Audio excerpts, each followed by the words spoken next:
Hello friends, welcome to the 14th lecture of GST and we are going with chapter 5. Section 13 आज हम start करेंगे बेटा. Time of supply of service, TOS of service. याद है आपको section 12 हमने पढ़ा था. अगर याद है तो अच्छी बात है, नहीं तो थोड़ी सी एक दो चीजें बताऊंगा आपको. एक चीज हमारी रह गई थी बेटा, goods Saint on return basis की. हाँ, ये हमने किया नहीं था. बराबर है, goods Saint on return basis. इसके ऊपर मैंने एक एग्जांपल फ्रेम किया था लास्ट लेक्चर में. आपको goods Saint on return basis के बारे में पढ़ाया था, बट इसके ऊपर एक एग्जांपल मैंने फ्रेम करके लाया था तो लास्ट लेक्चर में रह गया था हमारा. तो एक काम करते, पहले उसको कंप्लीट कर लेते हैं. Goods Saint on return basis, ठीक है.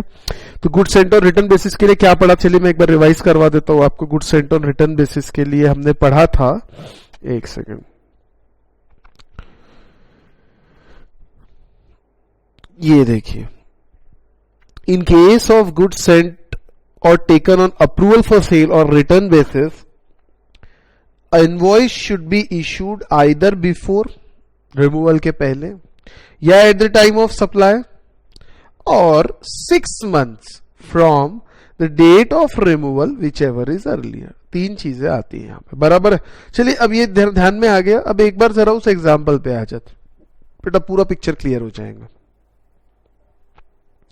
Sales on approval basis, acceptance communicated within 6 months of removal. ये कम्युनिकेटेड है, ठीक है.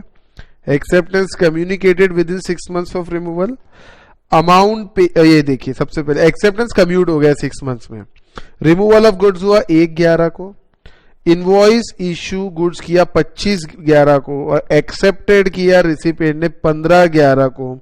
रिसिप्ट ऑफ पेमेंट हुए 25/11/2018 को. अब ऐसे केस के अंदर ये जो आपको है, अब इसमें आपको निकालना है टाइम ऑफ सप्लाई. जरा ध्यान देना.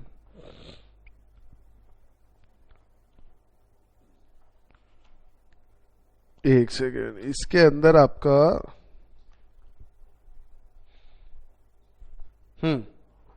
अब इसमें वापस एक बार प्रोविजंस पे ध्यान देंगे. ध्यान दो, इसके अंदर क्या है. अपना केस है सेंट ऑन टेकन और अप्रूवल फॉर सेल और रिटर्न बेसिस वाला. इनवॉइस कब इशू करना चाहिए, या तो पहले देखो कब किया है. गुड्स रिमूव हुए 1/11 को और इसने इनवॉइस कब इशू किया 25/11 को. Date of issue of invoice 25 है, ठीक है. और at the time of supply, बेटा सप्लाई का टाइम कब होता है, या 6 months from the date of removal. Date of removal ये है, लेकिन एक्सेप्टेड 15/11 को एक्सेप्टेंस आ गया और पेमेंट 25/11 को आए. तो विच एवर इज अर्लियर मैं देखूं तो 15/11/2018 को मेरा टाइम ऑफ सप्लाई आ जाएगा, ठीक है. ये बड़ा आसान था. अब ध्यान से सुनना. Amount paid to supplier before informing acceptance. Acceptance inform करने के पहले ही अमाउंट पे कर दिया सप्लायर को.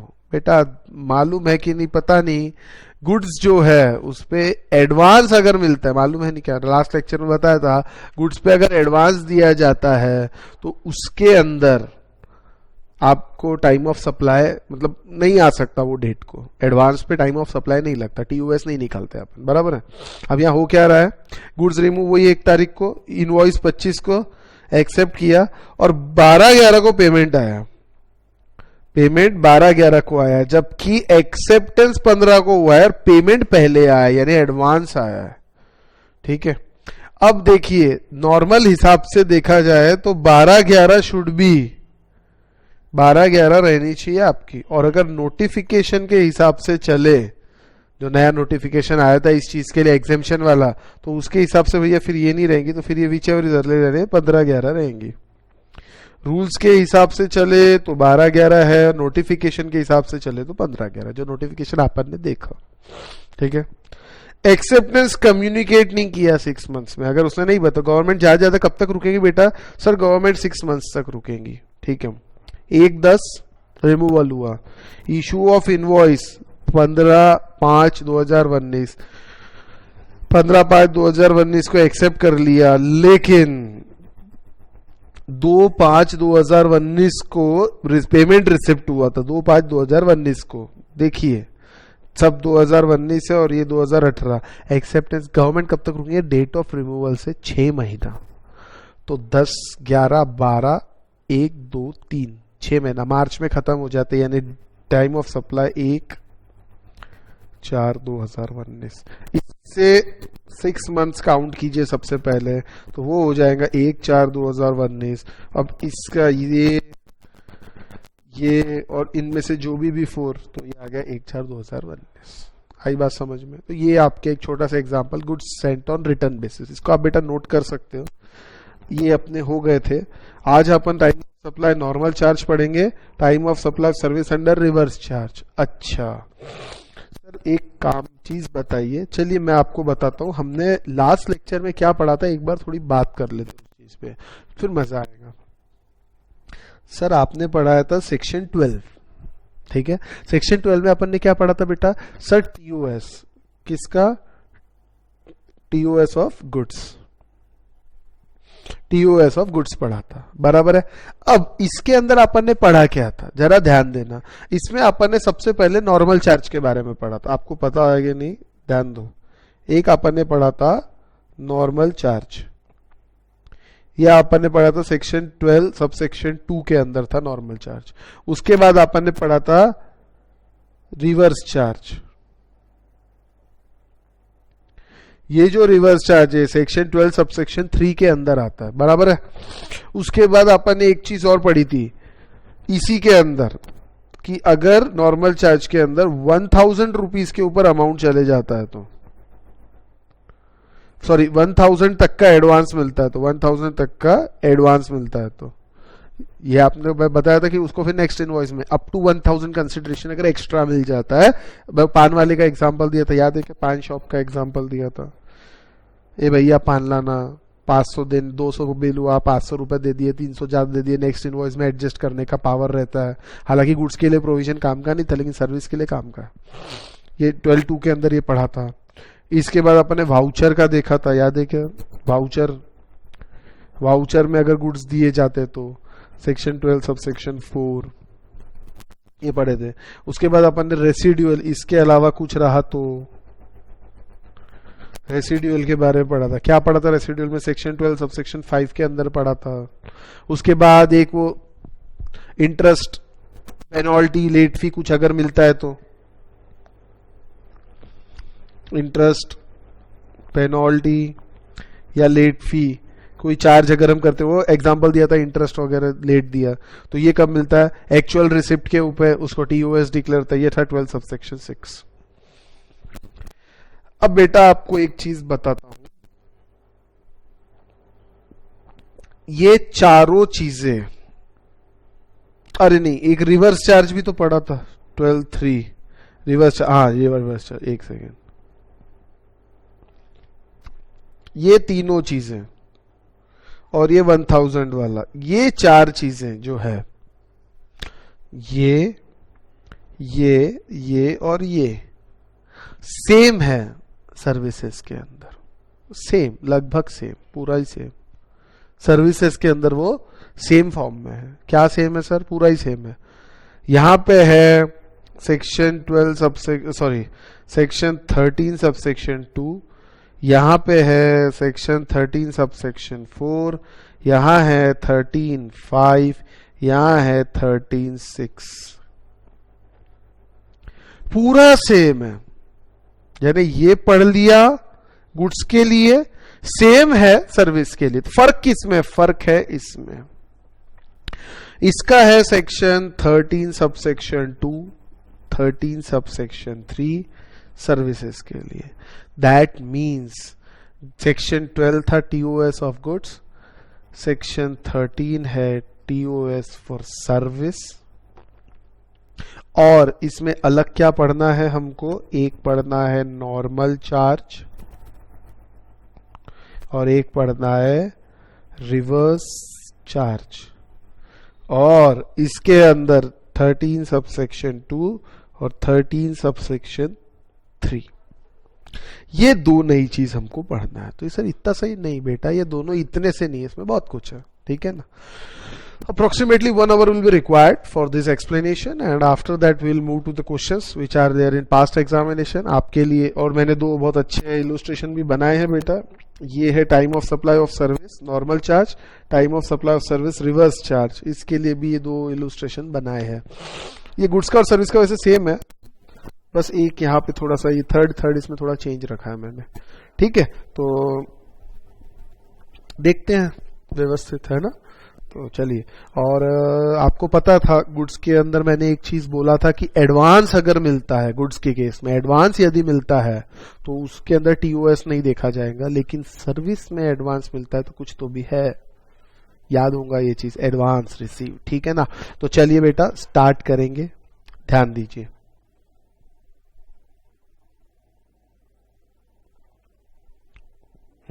Time of supply of service as usual थोड़ा ये नहीं भी पढ़ो चलेगा. स्टैट्यूटरी प्रोविजंस है, स्टैट्यूटरी प्रोविजंस के अंदर नहीं पढ़े तो भी ऐसा कोई इशू नहीं है बेटा, आपको बता देता हूं. एंड जस्ट अ मिनट, मैं बार बार देखते रहता कहीं मैं कुछ छोड़ तो नहीं रहा, मतलब मैं कुछ भूल तो नहीं गया, मतलब नहीं तो कई बार रह जाएगा मेरा कोई चीज बताने का, तो फिर बाद में मुझे ही वो प्रॉब्लम होगा, ये गिल्ट फील होता है. हाँ चलिए सीधा एनालिसिस पढ़ते हैं. ये रहा बेटा, ये रहा एनालिसिस. जरा ध्यान देना इसके ऊपर. जैसा गुड्स में था वैसा एनालिसिस सर्विस में. ध्यान दीजिए, supply of service on which supplier is liable to pay tax. Obviously sir हर चीज में सप्लायर रहता है, तो ये क्या होगा बेटा, नॉर्मल चार्ज है ना, नॉर्मल चार्ज. ये क्या होता है अंडर रिवर्स चार्ज, ये हो गया आरसीएम, रिवर्स चार्ज मैकेनिज्म. ये supply of vouchers that can be used for पे सर्विस, फ्री वाउचर्स. फ्री वहां पे गुड्स वाउचर्स थे, यहां क्या होगा service vouchers, free service vouchers. Residual case जैसा वहां था वैसा सेम यहां पे है. और एक एडिशन इन वैल्यू जिसका अपन क्या पकड़ते हैं, late fee, penalty, delayed payment. इसको क्या रहता है मालूम होगा आपको. इसका टीओएस कैसे निकालते, जिस दिन मिला वो दिन टीओएस है. अरे हाँ की ना. TOS in case of goods और service is same for this. देख लीजिए, इसके लिए चीज समझ लो बेटा. वाउचर्स के लिए, रेसिडुअल केस के लिए और इंटरेस्ट पेनल्टी के लिए सेम है, कुछ भी फर्क नहीं है. चेंज अलग किसमें है, नॉर्मल चार्ज और रिवर्स चार्ज, इसके अंदर अलग अलग है. बात समझ लेना ये चीज, इसलिए यहां लिख दी है. क्लियर है? I hope I am clear. अब मैं पढ़ाना स्टार्ट कर रहा हूं सर्विस, तो ध्यान देना. गुड्स का आप लोगों को मालूम है, अब आते हैं सर्विस के ऊपर. गुड्स और सर्विस में बेटा मिक्सिंग मत करना. एग्जाम में या तो क्वेश्चन गुड्स पे आएगा या सर्विस पे आएगा, जनरली मिक्स क्वेश्चंस नहीं आते हैं. ठीक है, तो हम लोग वैसे क्वेश्चंस देखेंगे, अभी हमने क्वेश्चंस देखे ही नहीं है. अभी तो मैं सिर्फ इलस्ट्रेशंस करा के पक्का कर रहा हूं. क्वेश्चंस जब मैं पढ़ाऊंगा आप देखेंगे सर एग्जाम में तो बड़े सिंपल क्वेश्चंस आते हैं सर. लिटरली बेटा इस पे फाइनल लेवल में थोड़े लेवल के क्वेश्चंस आते हैं. एक आध क्वेश्चन मैंने फाइनल लेवल का भी डाला है, जबकि वो फाइनल लेवल का क्वेश्चन 5 मार्क के लिए आया था एग्जाम में. इतना आसान क्वेश्चन आया था, क्या आप बोलोगे अरे सर क्या मजाक है. सच्ची चैप्टर इजी है बेटा, बस आपको ध्यान में रहना चाहिए कि हमको 5 चीज देखते हैं हम लोग. Normal charge, reverse charge, vouchers, residual, interest penalty, late fees. उसमें से 3 तो सेम है. सेक्शन 12 सबसेक्शन 4 जैसा है वैसा ही 13(4) है. 12(5) जैसा है वैसा ही 13(5) है. 12(6) जैसा है वैसा ही 13(6) है. सिर्फ फर्क का है 12(2) और 12(3) के अंदर फर्क है सर. वो नॉर्मल चार्ज, वो रिवर्स चार्ज गुड्स का है 12(12), 13(13) सर्विस का है. बराबर है ना, उसमें फर्क है. तो चलिए स्टार्ट करते हैं. नॉर्मल चार्ज से पहले सेक्शन 13 सबसेक्शन 2 देख. चल पहले इसको पढ़ते हैं, ठीक है ना. Supply of service where supplier is liable to pay tax, forward charge या नॉर्मल चार्ज, एक ही बात है, कुछ भी बोलो. Read with section 31 and rule 47. बराबर. For supply of service on which supplier is liable to pay tax, the time of supply will be earlier of following days. Time of supply क्या रहेगा, earlier of the date arrive by method A and method B. ओहो sir कौन सी method ए है, ये है method ए, ये है मेथड बी. समझ लेना ये बात, ठीक है. ठीक है सर, देखते हैं। तो पहले मेथड ए की बात करूं, है ना? चलिए बेटा, पहले मैं बात करता हूं मेथड ए की। ये इस मेथड की बात कर लेते हैं। डेट ऑफ इनवॉइस और date of receipt of payment to the extent invoice और payment cover the supply of service. यही सेम चीज गुड्स में भी थी। सीधी सी बात है, जितने रुपए की सर्विस दी उतना कवर होना चाहिए। ये टू द एक्सटेंट के बारे में यहां लिखा होगा, ये देखिए। हालांकि सेम जैसा वहां था वैसा ही ये है। और वही date of receipt of payment, again entry credited in books of account या bank account, credited in entities bank account या बुक्स ऑफ अकाउंट में जो रिकॉर्ड किया date, whichever is earlier. ये कौन करेगा? यहां पेमेंट लायबल कौन है? सप्लायर। सप्लायर को पैसे आ रहे हैं। नॉर्मल चार्ज के केस में कभी भी सप्लायर के book bank account check, date of payment वो जो है सप्लायर का चेक किया जाता है। क्या? ये date of receipt of payment supplier का। लेकिन रिवर्स चार्ज में ऐसा नहीं, रिवर्स चार्ज में रिसिपिएंट का, क्योंकि after all he is liable to pay. बराबर है, वैसा ही वहां था वैसा ही यहां है। ठीक है, अब देखना which ever is earlier. If अब यहां वो गुड्स वाले से पूरा अलग है, ये पूरा ही अलग है, पूरा ही अलग है, मैं बार बार कह रहा हूं। इफ वहां तो क्या invoice issued within time और नॉट टाइम वाला बात था। कैसा था? Invoice should be issued either before और at the time of removal, ऐसा सेक्शन 31 बोलता था। यहां ऐसा नहीं है, यहां थोड़ा सा अलग है। यहां कहता है इफ, हालांकि ये बैरक लैंग्वेज है, लेकिन मेरे हिसाब से शुरू कैसे करना, अब सुनो, मैंने तो अभी उल्टा पढ़ा, अब मैं पढ़ता हूं कि पढ़ना कैसे। If the invoice is issued within the time prescribed under section 31 and if invoice is not issued within time prescribed under section 31,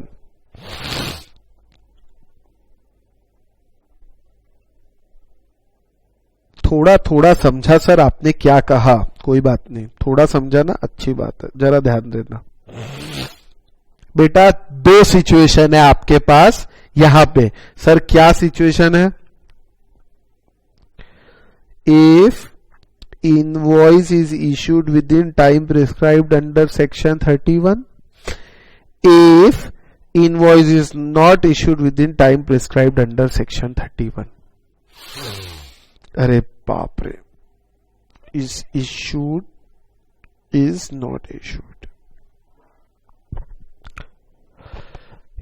time prescribed under section 31 क्या है सर? वही पुराना वाला ना, पुराना वाला नहीं है। पुराना वाला तो था date of supply either before और at the time of date of removal. अब सर्विस कोई चीज है कि ये पकड़ी सर्विस ले रिमूव कर दिया, ऐसा नहीं है। बराबर, इसके लिए दिया हुआ है, क्या दिया है? क्राइटेरिया ये रहा। अब फिलहाल ये काम का नहीं है, इसलिए मैं अभी उसके बारे में नहीं आऊंगा, मैं सिर्फ इस पे चर्चा करूंगा। ये वो विशेष काम का नहीं है, डिस्टिंक्ट पर्संस के लिए है। पढ़ो तो ठीक, नहीं पढ़ो तो भी छोड़ सकते फिलहाल। ठीक है, मैं आता हूं इसके ऊपर, ध्यान देना।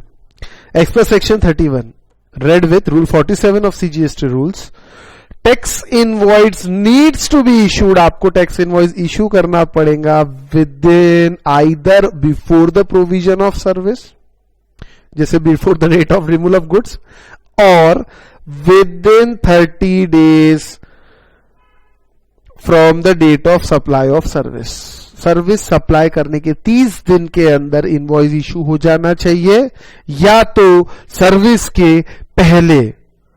आइदर सर्विस प्रोविजन, मान लीजिए 10 तारीख को सर्विस प्रोवाइड की जाती है 10/11/2012, तो या तो इसके पहले इशू कर दीजिए, सीधी सीधी बात है, या भैया उसके बाद 30 दिन के अंदर। लेकिन सर जरा एग्जांपल दे देंगे? हाँ दे देते अच्छे से। अब देख लीजिए, आप या चाहे तो बना भी सकते हैं, मैं एक टाइमलाइन बनाता हूं अच्छी खासी।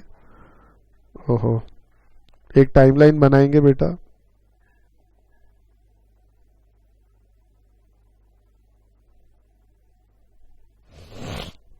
यहां नहीं, एक सेकंड अलग ही बना देता हूं। हाँ चलिए, क्या परफेक्ट काम हो जाएगा ना। ये लीजिए, ये एक टाइमलाइन बनाई मैंने अभी। अब ध्यान दो, इस टाइमलाइन के हिसाब से date of provision of service, क्या बोला मैंने? डेट ऑफ प्रोविजन या कंप्लीशन, डेट ऑफ कंप्लीशन बोला है, प्रोविजन 20 अगस्त है। 28 अगस्त को कंप्लीट हो जाता है। डेट ऑफ प्रोविजन, ठीक है, कंप्लीशन, इस दिन मैंने सर्विस कंप्लीट कर दी, प्रोवाइड कर दिया सर्विस, बराबर है। इनवॉइस कब रेज किया, देखिए या तो इनवॉइस इस डेट को रेज किया, इनवॉइस, या इस डेट को रेज किया, कोई प्रॉब्लम नहीं, कोई दिक्कत नहीं है, पहले कर सकते, हां, उस डेट को कर सकते, हां, कोई प्रॉब्लम नहीं। बट यदि नहीं किया तो क्या, 30 दिन के अंदर इशू कर देना, डेट ऑफ कंप्लीशन या date of provision of service से, उससे ज्यादा आप टाइम नहीं ले सकते। क्यों, हाँ हमारी मर्जी, गवर्नमेंट ने बोला, देख लो क्या बोला गवर्नमेंट ने, एज पर section 31 tax invoice needs to be, देख लो नीड्स, आपको करना पड़ेगा, tax invoice needs to be issued, needs to be issued within either before provision of service, या तो पहले दे दो या भैया 30 दिन के अंदर अंदर देना पड़ेगा। और यही अगर सर्विस रिसिपिएंट बैंकिंग कंपनी है, इन case of insurance company, banking company या एनबीएफसी वगैरह है, तो भैया सॉरी सर्विस प्रोवाइडर अगर ये लोग है तो ये लोग 45 दिन का टाइम लगा सकते हैं। सर्विस प्रोवाइडर अगर बैंकिंग कंपनी, इंश्योरेंस कंपनी या फाइनेंशियल इंस्टीट्यूशन इंक्लूडिंग एनबीएफसी, तो उनके पास टाइम है कि वो 45 दिन के अंदर इशू कर सकते हैं। Service providers, supplier of service, ठीक है, तो या 45 या 30, तो मैं यहां अज्यूम करता हमारे इसके अंदर ये बैंक वगैरह नहीं है, तो 30 दिन, कहां से 30 दिन, from the date of provision of service. What is date of provision of service, 20 अगस्त, वहां से 30 दिन, 20 तारीख को छोड़ो, 21, 22, 23, 24, 25, 26, 27, 28, 29, 30, 31, 11 दिन अगस्त के, 30 दिन के अंदर अंदर देना है, यानी 19 दिन सितंबर के। Last date of issue of invoice will be 19 सितंबर। अगर आपने यहां इनवॉइस इशू नहीं किया, आपने यहां नहीं किया, तो हम ये डेट को डेट ऑफ इनवॉइस मान लेंगे, date of, it will be deemed as date of issue of invoice. ये समझ आया क्या, एक क्राइटेरिया है बेटा ये। गुड्स के केस में बड़ा आसान, मैं कंपेयर कराऊंगा आपको। गुड्स के केस में क्या था, कुछ नहीं, आइदर बिफोर और on the date of removal. यहां ऐसा नहीं है, यहां डेट ऑफ कंप्लीशन के बाद और मार्जिन दिया है गवर्नमेंट ने, कितना, या तो बिफोर ही कर दो या डेट ऑफ कंप्लीशन को भी करो, तो हमको कोई आपत्ति नहीं है, लेकिन गवर्नमेंट ने और थोड़ा मार्जिन दिया, कितना, 30 दिन का मार्जिन दिया नॉर्मल सर्विस प्रोवाइडर्स के केस में। और banking financial institution including NBFC, insurance companies अगर है तो उनके लिए कितना मार्जिन है सर, 45 डेज, आइदर 30 डेज और 45 डेज, यहां लिख सकते हैं 30 या 45। ये समझ गए आपको। तो अगर आपने यहां नहीं किया, यहां नहीं किया, तो हम क्या मानेंगे, 30 दिन पकड़ेंगे और लगा देंगे, काम खत्म, इनवॉइस इशू हो गया ऐसा मान लिया जाएगा, उसको डेट ऑफ इनवॉइस मान लिया जाएगा, from the date of completion of service और from the date of provision of service, दोनों चीज एक ही है बेटा। समझ तो आया है सर, चलिए, लेकिन अभी मैंने आधा भी नहीं पढ़ा है, जरा ध्यान देना, ठीक है। सेक्शन 31(2) में क्या लिखा था, अब आ जाओ यहां पे वापस। अगर invoice issued within the time prescribed under section 31 में क्या टाइम प्रिस्क्राइब्ड है, 30 डेज या 45 डेज। अगर इसके अंदर टाइम लिमिट में इनवॉइस इशू कर दिया, मतलब कोई प्रॉब्लम नहीं है, फिर कहा जाएगा ए वाले मेथड में बैठेगा, और अगर नहीं किया तो बी वाले मेथड में बैठेगा, नॉट इशूड। समझ आया। तो सर ए मेथड क्या है, बी मेथड क्या है, पढ़े, चलिए अब ए मेथड पे आते हैं। ये आपको रिसिप्ट ऑफ पेमेंट पता है टू द एक्सटेंट, ये आपको पता है, ये बताने की जरूरत नहीं है। कंटिन्यूस सप्लाई ऑफ सर्विस अलग है, उसको पढ़ना पड़ेगा। सेसेशन बिफोर कंप्लीशन, इसके भी बाद में पढ़ेंगे, चलिए, लेकिन उसके पहले जरा मैं चाहूंगा आप ये देखिए,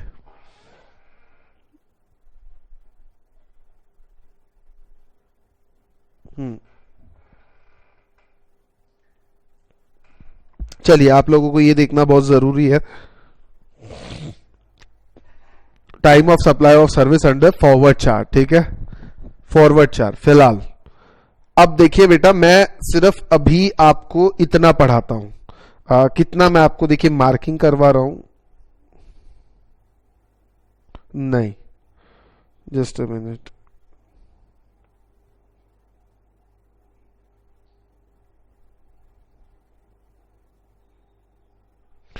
सिर्फ इतना पढ़ा रहा हूं आपको अभी, ये बात समझ लेना, इससे ज्यादा मैं आगे अभी फिलहाल नहीं बढ़ रहा हूं, ठीक है ना सर। इसके आगे एक चीज और लिखी हुई है, ये देखिए ये चीज और लिखी, लेकिन उसकी बात अभी नहीं करेंगे। हालांकि यहां पे दिया हुआ है बेटा, you not need to be worry, अगर ये दो मेथड भी फेल हो जाती है तो क्या होता है, तो वही वहां पे लिखा है। मैं देखिए अब आराम से चलते हैं, कोई हमको जल्दी नहीं है, एक बार अच्छे से हो गया मतलब हमेशा के लिए हो जाएगा, ठीक है। दो चीज ही पढ़ना है, ज्यादा नहीं, ध्यान देंगे। अगर invoice within time issue होता है, if invoice is issued within time, yes तो A method. If invoice is not issued within time, no तो बी मेथड। ए मेथड से टीओएस निकालना है, बी मेथड से TOS निकालना है। बी मेथड से टीओएस यदि आपको निकालना है तो ये हो गया बी मेथड से TOS which ever is earlier. A method से टीओएस निकालना है तो ये हो गया विच एवर इज अर्लियर। अब एक चीज और पहले बताता हूं थोड़ा गावरानी तरीके से, इसमें दो चीजें कॉमन है, एक ये और एक ये। Date on which payment is recorded in books of account of the supplier, date on which payment is recorded in the books of account of supplier, date on which payment is credited to supplier bank account, date on which payment is credited to supplier bank account. हाँ तो ये दोनों चीज है क्या actually, date of payment. और वो payment अपन दो तरीके से देखती है, अपने गुड्स में भी पढ़ा था ये डेट ऑफ पेमेंट। तो सर चेंज क्या हमें है, अगर बेटा इनवॉइस टाइम पे इशू किया तो बहुत अच्छी बात है, date of issue of invoice goods जैसा। और अगर इनवॉइस तुमने टाइम पे इशू नहीं किया मतलब तुम बदमाश नालायक निकले तो क्या डेट पकड़ेंगे, date of provision of service, या जिस दिन तुम्हारी सर्विस कंप्लीट होगी, जिस दिन तुमने सर्विस प्रोवाइड किया, काम खत्म। सर बहुत आसान है ये तो, हाँ सच्ची आसान है, पिछला टेक्स्ट पढ़ के क्या फायदा बताओ, कोई फायदा नहीं। क्या कर रहे हैं हम, देखिए जैसे ही देखो ध्यान में लाने का क्या करना है, नॉर्मल चार्ज किसके केस में, सर्विस के केस में। तो सबसे पहले इनवॉइस टाइम पे इशू किया क्या, इनवॉइस टाइम पे इशू करने का क्या ड्यूरेशन है, या तो पहले कर दो या उस डेट को कर दो, या भैया 30 दिन के अंदर अंदर करना है या 45 दिन के अंदर करना है। अगर ऐसा किया है तो बहुत अच्छी बात है, date of issue of invoice जिस डेट को किया, date on which payment is recorded in books of account of the supplier, या date on which payment is credited to supplier bank account whichever is earlier, काम खत्म। ठीक है, इसके बाद अगर ऐसा नहीं होता है, अगर भैया टाइम पे तुमने इशू नहीं किया इनवॉइस तो कुछ नहीं है, वो date on which payment is recorded in books of account of the supplier, date on which payment is credited in the bank account of supplier, वो तो रहेगा ही, वो दोनों तो सब में कॉमन है। उधर था डेट ऑफ इनवॉइस, अब इधर टाइम पे इनवॉइस इशू नहीं किया तो काय का date of invoice, provision of service, जिस दिन तुमने सर्विस दी। अब आपका ये जो एग्जांपल है, इस दिन आपने सर्विस पता है कब दी, अब मान लीजिए 19 सितंबर नहीं 19 अक्टूबर को इशू करता है, मान लीजिए, तो भैया ये हो जाएगा आपका date of provision of service. आई बात समझ में, हाँ सर अभी तो क्लियर है एकदम बिल्कुल। अच्छा अगर ऐसे आंसर नहीं निकला तो, ऐसा हो सकता है कि ऐसे आंसर नहीं निकले, हाँ हो सकता है ना, कैसे, चलिए मैं बताता हूं। ऐसा कौन सा केस है जब सर ऐसा नहीं हो, हाँ बिल्कुल हो सकता है, ऐसा नहीं हो सकता है, मतलब इस मेथड से आंसर नहीं निकले, ये ऊपर वाले मेथड से आंसर नहीं निकले, तो क्या करना पड़ता है, if TOS can not be determined by both the above methods, A और बी से नहीं निकल रहा है, तो date of receipt of service in the books of account of the recipient, जिस दिन उसने सर्विस रिसिप्ट माना अपने बुक्स ऑफ अकाउंट में रिसिपिएंट ने, वो दिन आपका टीओएस हो जाएगा। ओके मैं बताऊं इसके अंदर क्या प्रॉब्लम, इसका एक एग्जांपल देता हूं आपको, ठीक है, बहुत बेहतरीन एग्जांपल है मेरे पास। देखिए मैं कैप्स में पढ़ाता हूं, आपको मालूम है, ठीक है। एग्जांपल दो एंटिटी की बात करते हैं, caps and I my self Nikhil Sarda, बराबर है। अब देखो मैंने कैप्स को क्लास दिया, मतलब आप समझे नहीं, आपने तो कैप्स में क्लास लगाई लेकिन मैंने कैप्स को सर्विस दी, बराबर दी कि नहीं दी, I am service provider and cap, ऐसे ऐसे लिख दिया, एक मिनट थोड़ा ऐसा कर देता हूं इसको, Nikhil Sarda provide service to caps,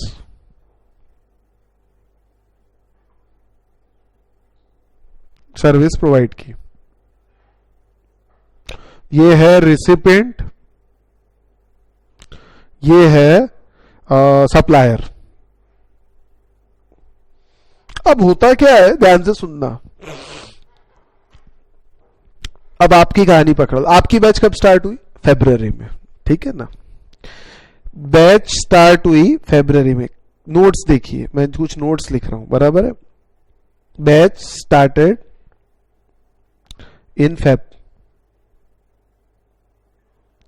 date of completion of service, date of provision of service क्या है? सर आप तो रोज पढ़ा रहे हो, कंटिन्यूस सर्विस प्रोवाइड कर रहे हैं। अब देखिए, कंटिन्यूस सर्विस प्रोवाइड की गाड़ी में इसको नहीं बिठा रहा हूं मैं।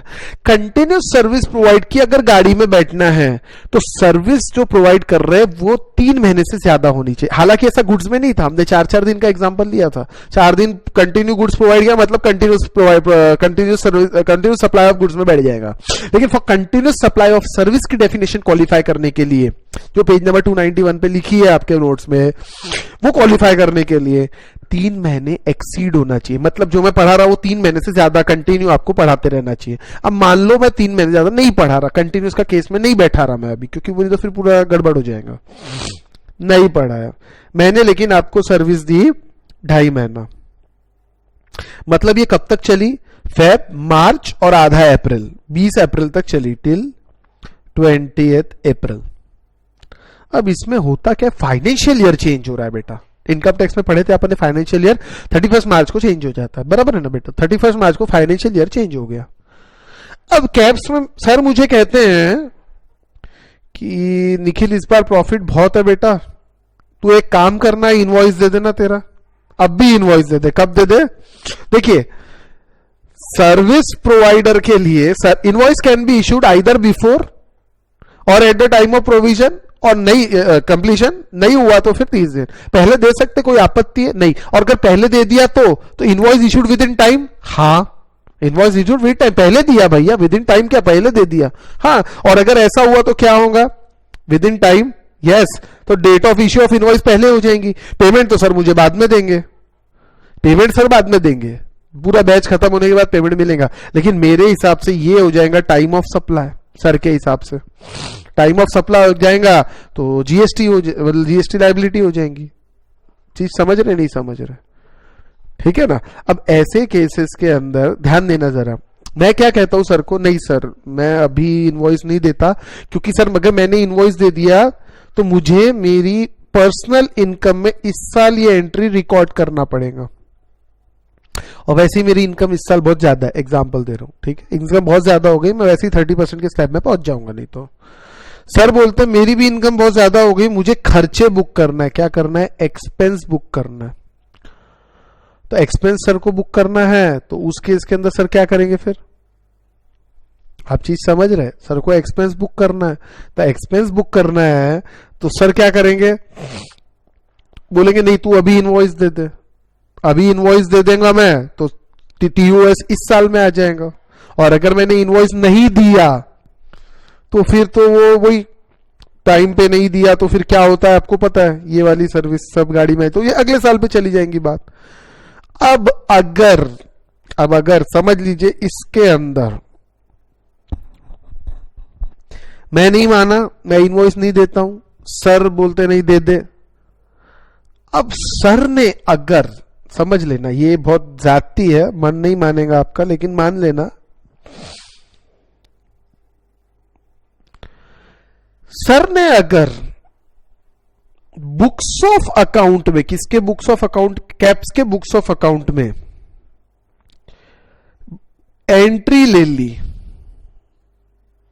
बुक्स ऑफ अकाउंट में एंट्री कर दी इसी साल सर ने एंट्री कर दिया, तो ऐसे केसेस के अंदर ये ना ऊपर के दोनों केसेस में नहीं बैठ रहा, इनवॉइस तो इशू ही नहीं हुआ, क्या टाइम क्या बेटाइम, और इनवॉइस कब इशू हो जाना चाहिए? इस डेट से 30 डेज में। तो ये तो बहुत दूर की बात है। सर ने इसी साल, मान लीजिए 29 मार्च को सर ने एंट्री ले डाली। अब ये दोनों भी केस में नहीं बैठ रहा, invoice issued within time या नॉट विद इन टाइम, दोनों केस में नहीं बैठ रहा। तो ऐसे केस में क्या होता है? ऐसे केस के अंदर देखिए date of receipt of service in books of account of recipient. Recipient कौन है? कैप्स। इन्होंने कब सर्विस रिसीव करी?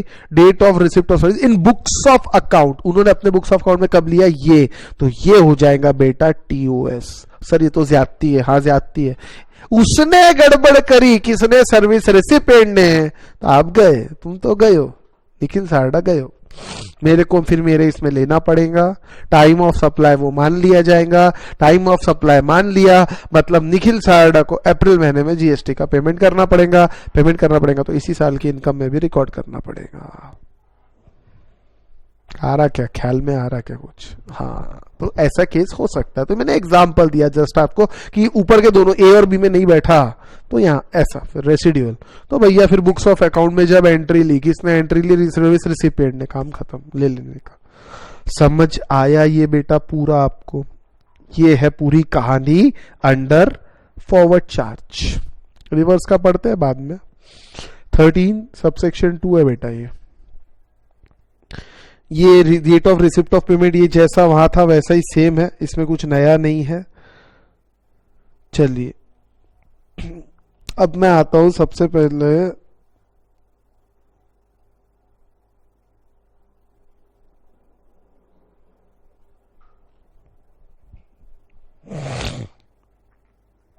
हाँ, एक चीज ये भी देख सकते हैं आप, ये सेक्शन 31(6) कंटिन्यूस सप्लाई का 31(5) है। तो कंटिन्यूस सप्लाई के केस में तो बेटा थोड़ा अलग है, ये तो मैं आपको पढ़ाऊंगा वापस। और 31(6) जो है, इन case of cessation of supply, ने सप्लाई बीच में रोक देते हैं किसी कारण से बिफोर कंप्लीशन, जैसे कभी कभी काम पसंद नहीं आता तो अपन सप्लाई रोक देते हैं, तो ऐसे केस में invoice to the extent supply made before cessation should be issued at the time when supply ceases. मतलब देखिए अभी अपन ने क्या बोला था यहाँ पे यहां सप्लाई कंप्लीट हो रही है, ठीक है, इससे और 30 दिन में दे सकता है इनवॉइस, कोई प्रॉब्लम नहीं है। लेकिन कभी कभी सेसेशन हो जाता है कॉन्ट्रैक्ट का, जा आज से मत कर काम, तेरा काम बेकार है, नहीं करना नहीं है। यहां पे समझ लीजिए 15 अगस्त को सेसेशन हो जाता है, तो जिस दिन ये सीज हुआ, जिस दिन सेसेशन हुआ, उस दिन तक का काम के पैसे तो मिलेंगे ना। हाँ, तो वो इनवॉइस जो है इसी दिन देना पड़ेगा। टाइम लिमिट यही है, इसी दिन, डेट ऑफ सेसेशन इस दिन। ये देख लें, नहीं किया तो नई वाली गाड़ी में बैठ जाओगे आप, नहीं वाली गाड़ी में, ठीक है। It should be issued at the time when supply ceases. अब खत्म हो गया भैया, तो at the time when supply ceases, cessation हो गया, आपको देना पड़ेगा इनवॉइस, ठीक है ना। कंटिन्यूस सप्लाई में मैं थोड़ी देर बाद आऊंगा। चलिए आपको करा दिया। अब एक काम करेंगे, इलुस्ट्रेशन 5 और इलुस्ट्रेशन 6 इसी के रिलेटेड है बेटा, तो ये दोनों भी हम देखते हैं।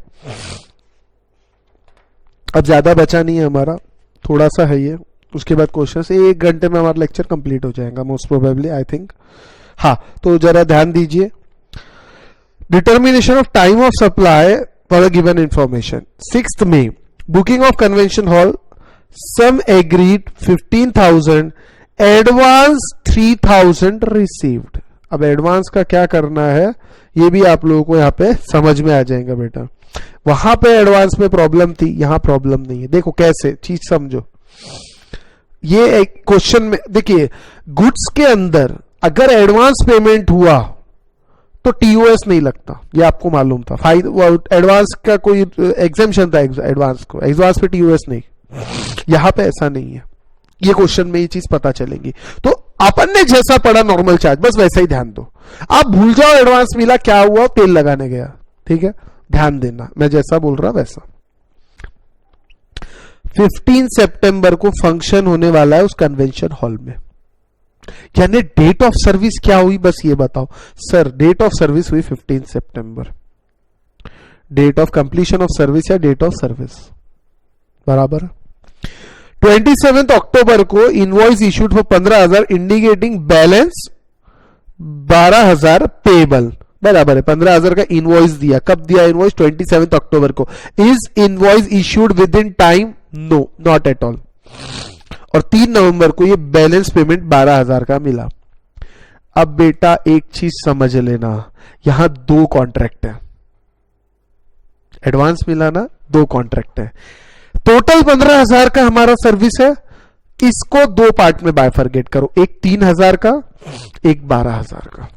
अब 3,000 वाली मैं बात करूं, is invoice issued within time? No.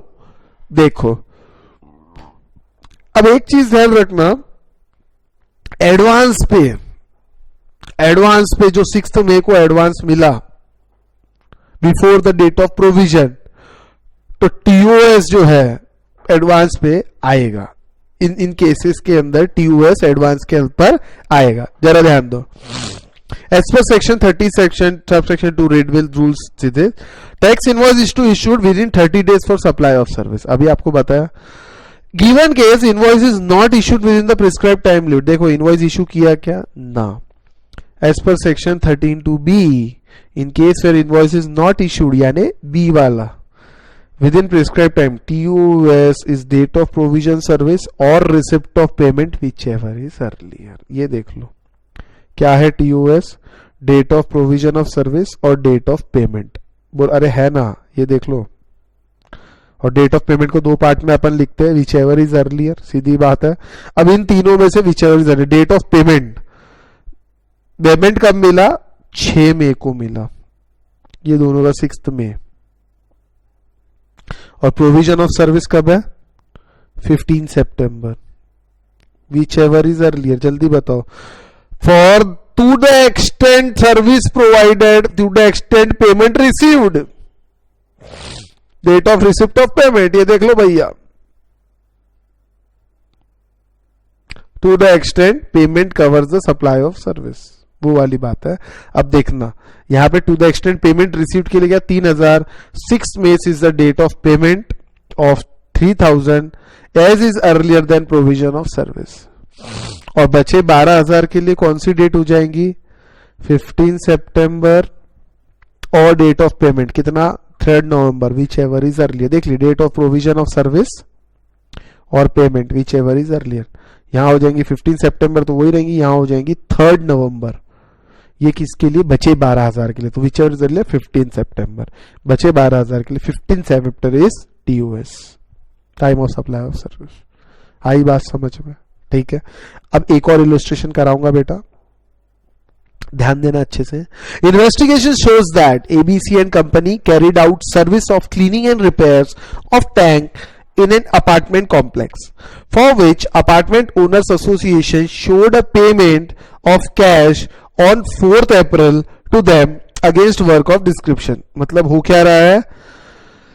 Cleaning service दे रहे थे अपार्टमेंट ओनर एसोसिएशन को, उन्होंने कैश पेमेंट दिखाया 4th अप्रैल को उसके वर्क के अगेंस्ट में। The dates of work are not clear from the records of ABC and company. ABC and company have not issued invoice or entered payment in their books of account। ना invoice issue है ना payment का कुछ है। अब बोलिए क्या? ये जो है ना आपका, ना क्लॉज A में बैठ रहा है ना क्लॉज B में बैठ रहा है। इनवॉइस इश्यू नहीं किया, इनवॉइस इश्यू ही नहीं किया। चीज समझना, इनवॉइस इश्यू किया तो क्या टाइम पे किया, क्या बिना टाइम पे किया? गाड़ी शुरू कैसे करोगे? ये गाड़ी शुरू करने के लिए इस invoice issue with in time. अरे इनवॉइस इश्यू नहीं किया दोस्त, इनवॉइस इश्यू नहीं किया, ना पेमेंट का कोई ठिका, इनवॉइस इश्यू ही नहीं किया। टाइम विद इन टाइम और नॉट का तो सवाल ही नहीं उठता। ये गाड़ी में नहीं बैठेगा तो कहां बैठेगा? एक नीचे गाड़ी थी ना अपने पास, इफ अगर A और B से नहीं हो रहे तो फिर ये क्या है? Date of receipt of service in books of account और रिसिपिएंट। रिसिपिएंट कौन है? वो बिल्डिंग एसोसिएशन वाले। कब दिया उन्होंने? कैश पेमेंट किया, बराबर है। कैश पेमेंट कब किया? सर 4 अप्रैल को किया, मतलब उसी दिन बुक्स में रिकॉर्ड किया, तो that will be the TOS। ठीक है, देख लो यहां पे एक बार।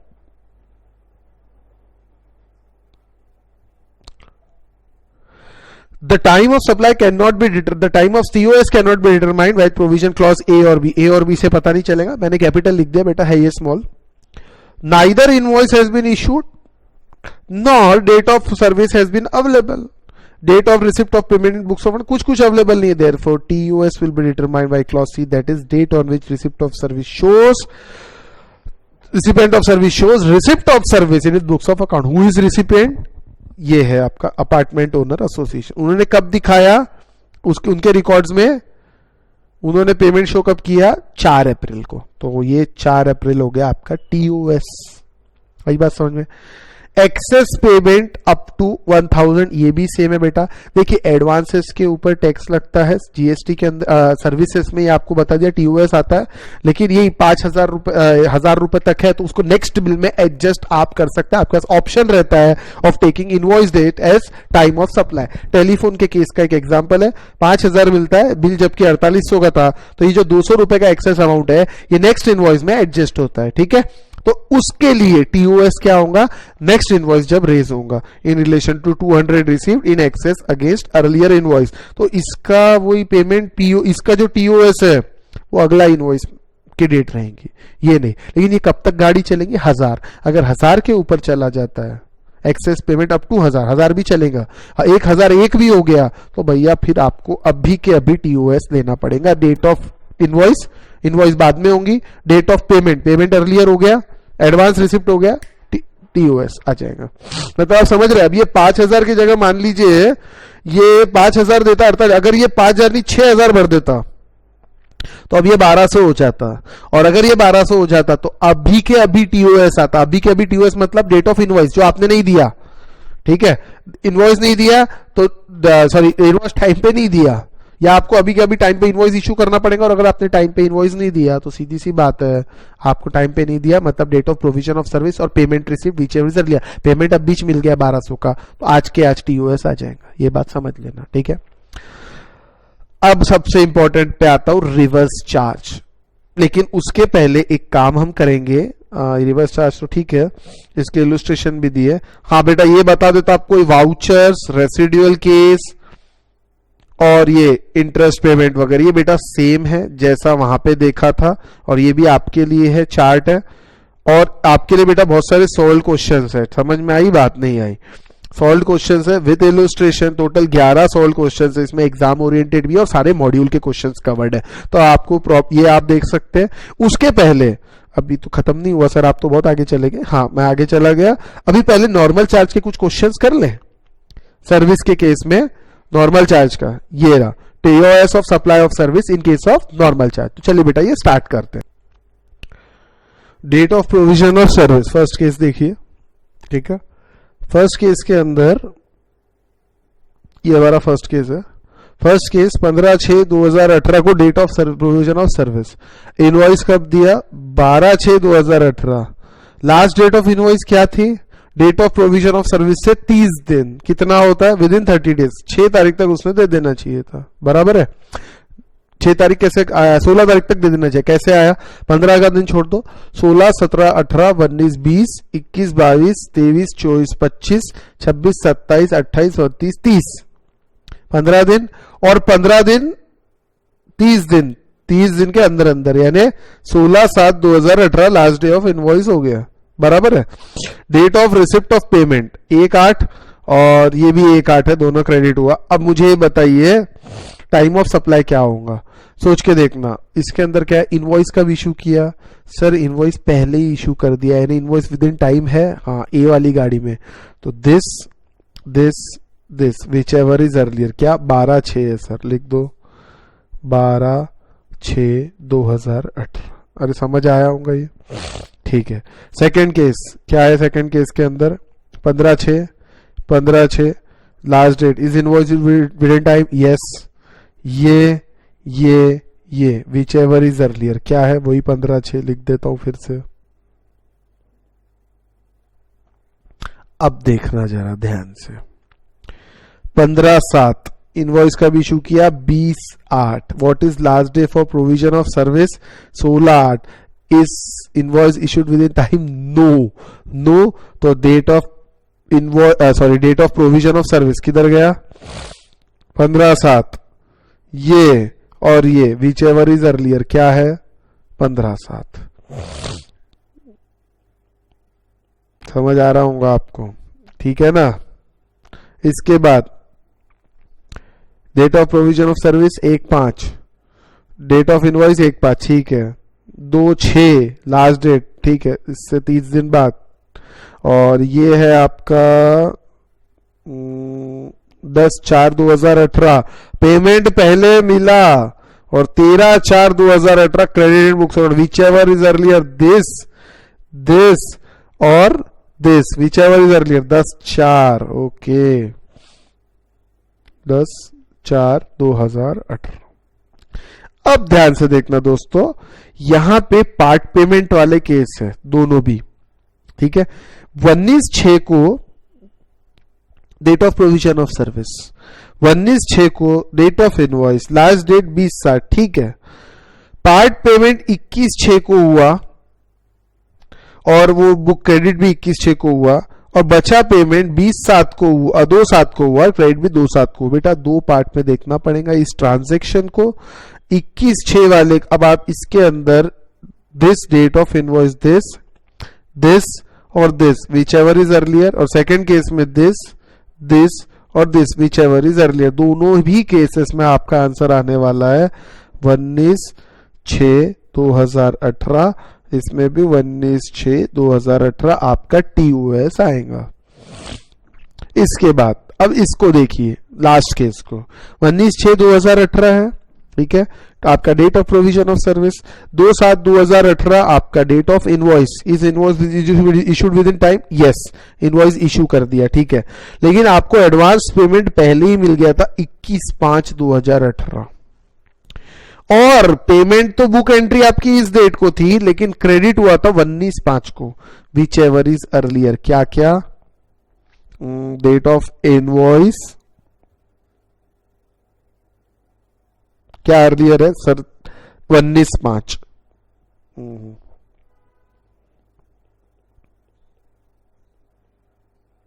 पहले हो गया ना बेटा 19/5। अब इसके बाद लास्ट के अंदर अब देखिए 2/7 आपका डेट ऑफ इनवॉइस है,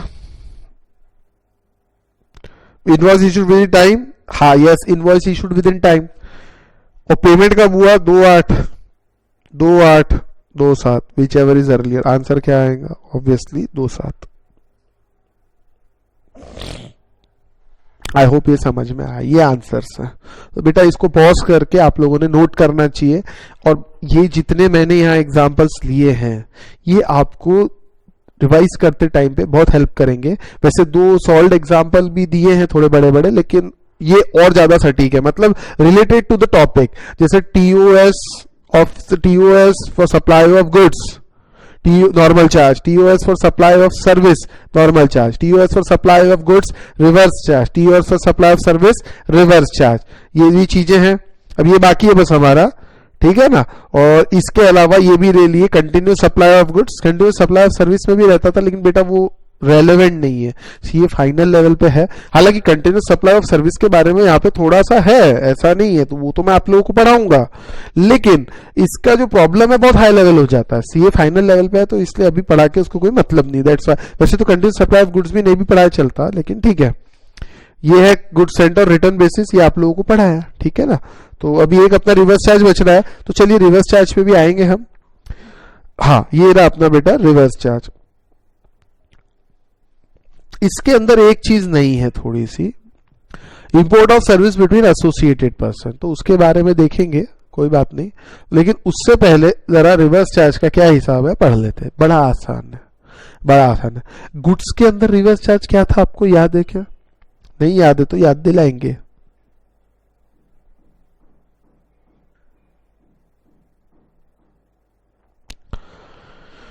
date on which goods are received, ये और ये और ये चारों में से विच एवर इज अर्लियर, याद है आपको ये? अब मेरी बात ध्यान से सुनना, सर्विस ऐसी कोई चीज है कि जो कब रिसीव हुई ऐसा हाथ में आया, हाँ सर्विस आ गई, दिख रही सर्विस आई, ऐसा नहीं है, बराबर है। बस ये हटा दो, बाकी पूरा सेम है, सेम यानी यहां थोड़ा सा फर्क है, 61st डे, बस और कुछ भी नहीं। हो सर इतना आसान? यस, ध्यान दीजिए।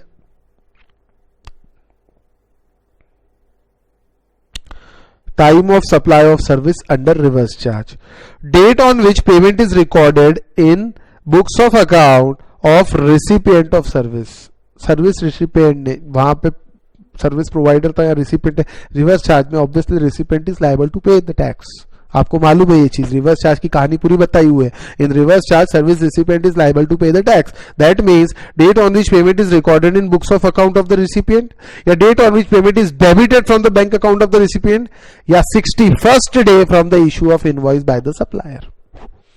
रिवर्स चार्ज में सप्लायर जब भी इनवॉइस इशू करता है, ठीक है, उससे 61st डे, कैसे गिनना ये बता दिया, जो दिन इनवॉइस इशू करता है वो छोड़ के 60 दिन गिन लेना, उसके बाद 61st डे।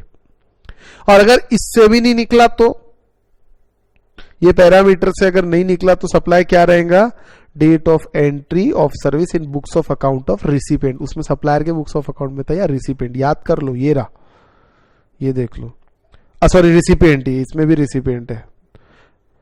अगर इससे नहीं डिटरमाइन हुआ तो date of receipt of service in the books of account of recipient, वैसा ही सेम यहाँ पे है, नहीं निकला date of entry of service in books of account of recipient. आई बात समझ में? अब ये बेटा एक अलग चीज है,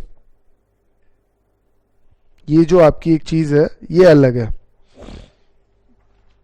हाँ ये एक अलग चीज है, ये एसोसिएटेड एंटरप्राइज है। क्या है बेटा ये? Associated enterprises. Sir associated enterprise मतलब क्या? हर चीज की डेफिनेशन आपके नोट्स में लिखा है, कुछ भी नहीं छोड़ा है, ठीक है, नोट्स आर परफेक्ट। ये देखिए associated enterprise, this has same meaning as assigned in section 92A of income tax. Sir 92A तो आपने पढ़ा ही नहीं? हाँ नहीं पढ़ा है बेटा, आर्म्स लेंथ प्राइस का ये चैप्टर है ALP, आपके सिलेबस में CA फाइनल में आएगा, ठीक है। तो अभी के लिए बता दो सर, हाँ, associated enterprise in relation to other enterprise means an enterprise which participates directly or indirectly or through one or in more intermediaries in the management control capital of other enterprise। यानी दोनों linked है, participate करते हैं या तो directly indirectly या किसी और अपनी इंटरमीडियरी के थ्रू मैनेजमेंट में, कंट्रोल में या कैपिटल में उसका रोल। जैसे Coca Cola USA, Coca Cola India, associated enterprise, बराबर है। इनके लिए थोड़ा सा कुछ है, एसोसिएटेड एंटरप्राइज TOS, ठीक है, जरा ध्यान देना। लेकिन ये किसके केस में आया? गुड्स के केस में नहीं आया, सब सर्विस के केस में आया। गुड्स के केस में एसोसिएटेड यानी नॉर्मल मानना पड़ेगा। चलिए अब देखते हैं, पहले सर्विस की बात करते हैं।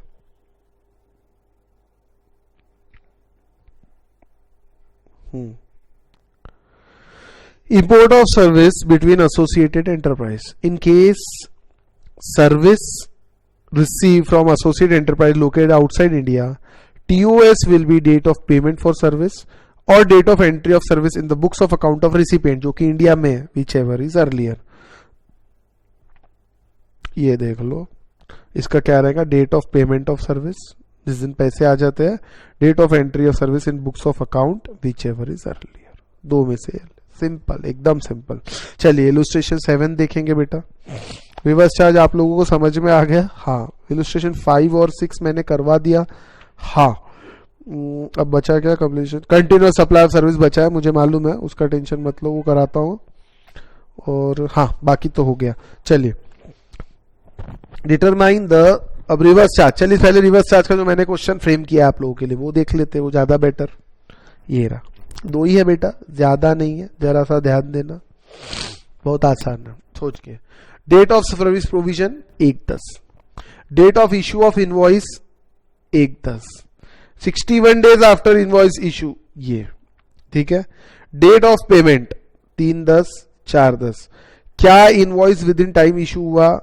हाँ, लेकिन रिवर्स चार्ज के केस में ऐसा कुछ नहीं। जरा रिवर्स चार्ज देखिए, date on which payment is recorded, date on which payment is debited, invoice time पे इशू हो या ना हो, या इनवॉइस की डेट कुछ भी हो, उससे हमको यहाँ पे कोई मतलब नहीं है फ्रेंड्स। हमको सिर्फ 3 चीज का अर्लियर देखना है।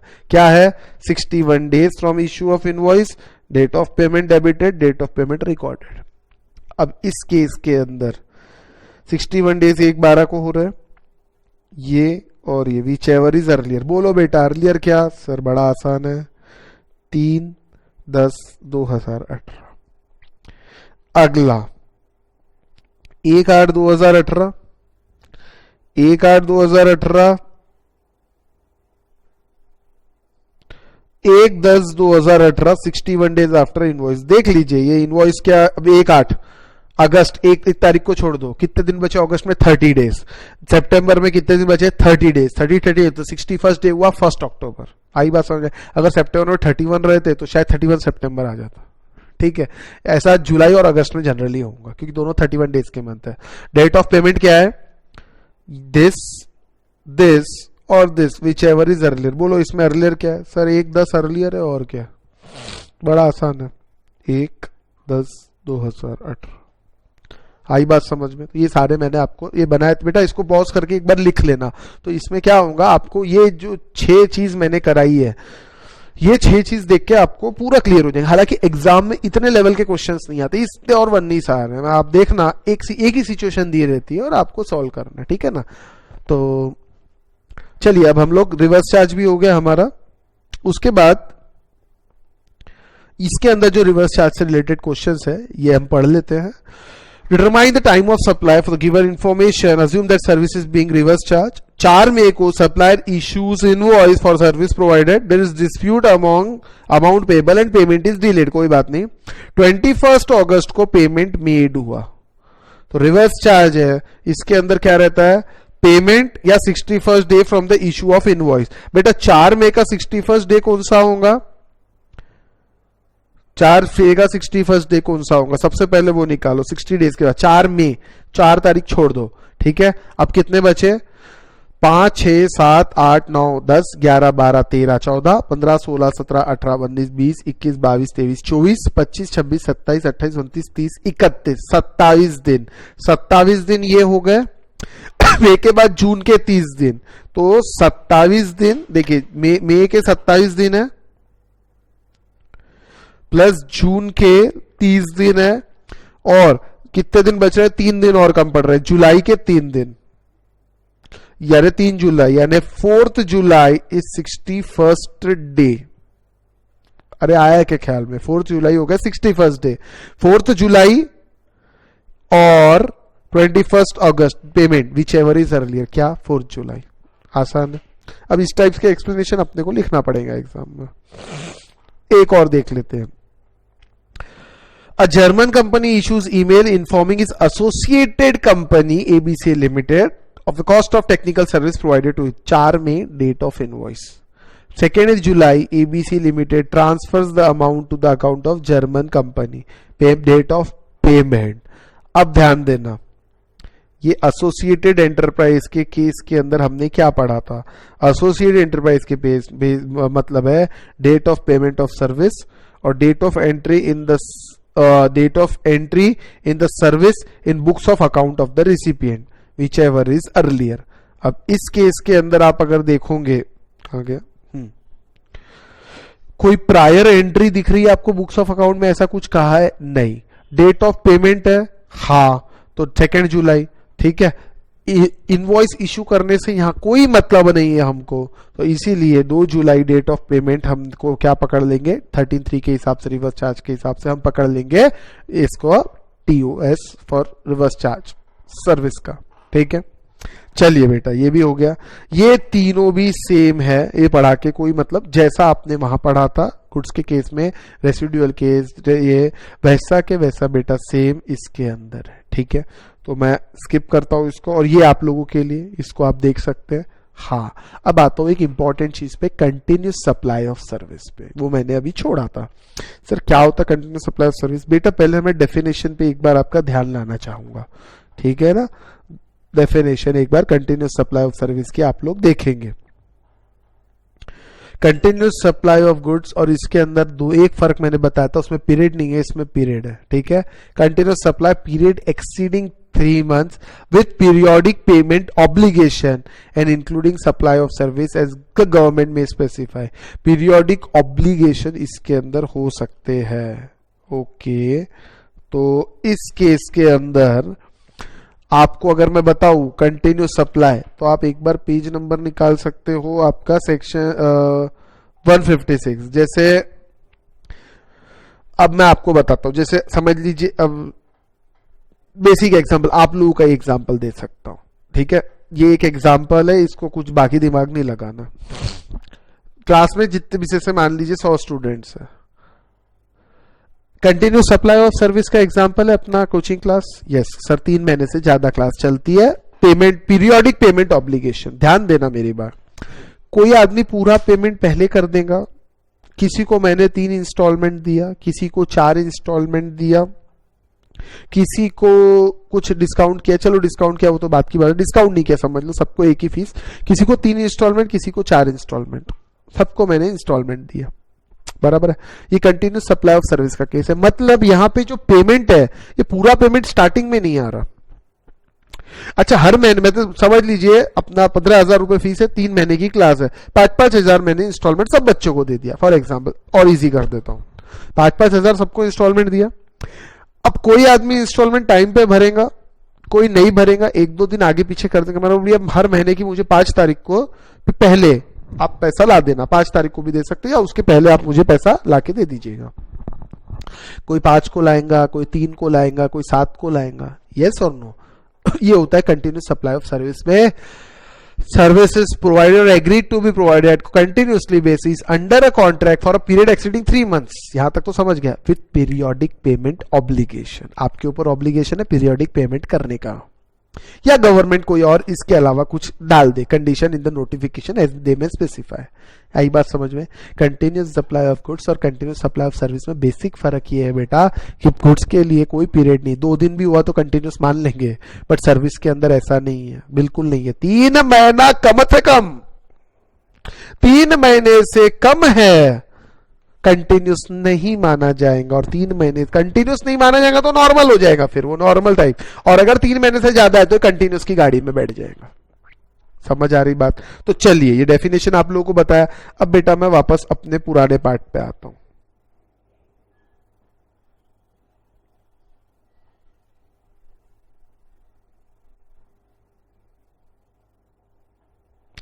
ये तो एक सेकेंड, कहां गया continuous supply, just minute, page number 156, sorry, ये देखिए सेक्शन 31 सबसेक्शन 5, ध्यान देना। In case of continuous supply of service the invoice should be issued either, invoice issue की डेट, ठीक है, ऑन और before due date of payment, either on or before due date of payment,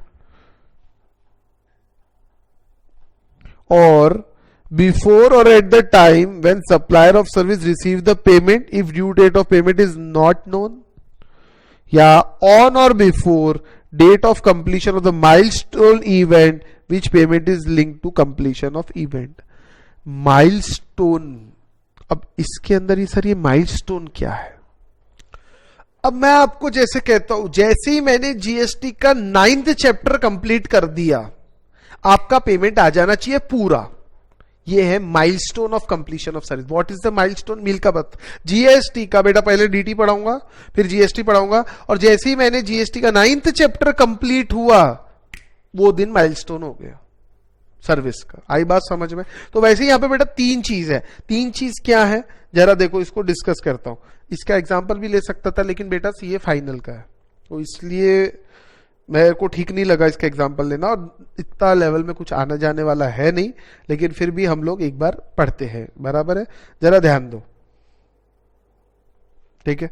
देखिए इन case of continuous supply आप क्या निकाल रहे हैं? Issue of invoice, section 31 subsection 5 के हिसाब से इनवॉइस कब तक इशू हो जाना चाहिए? पहली चीज जब ड्यू डेट असर्टेनेबल है।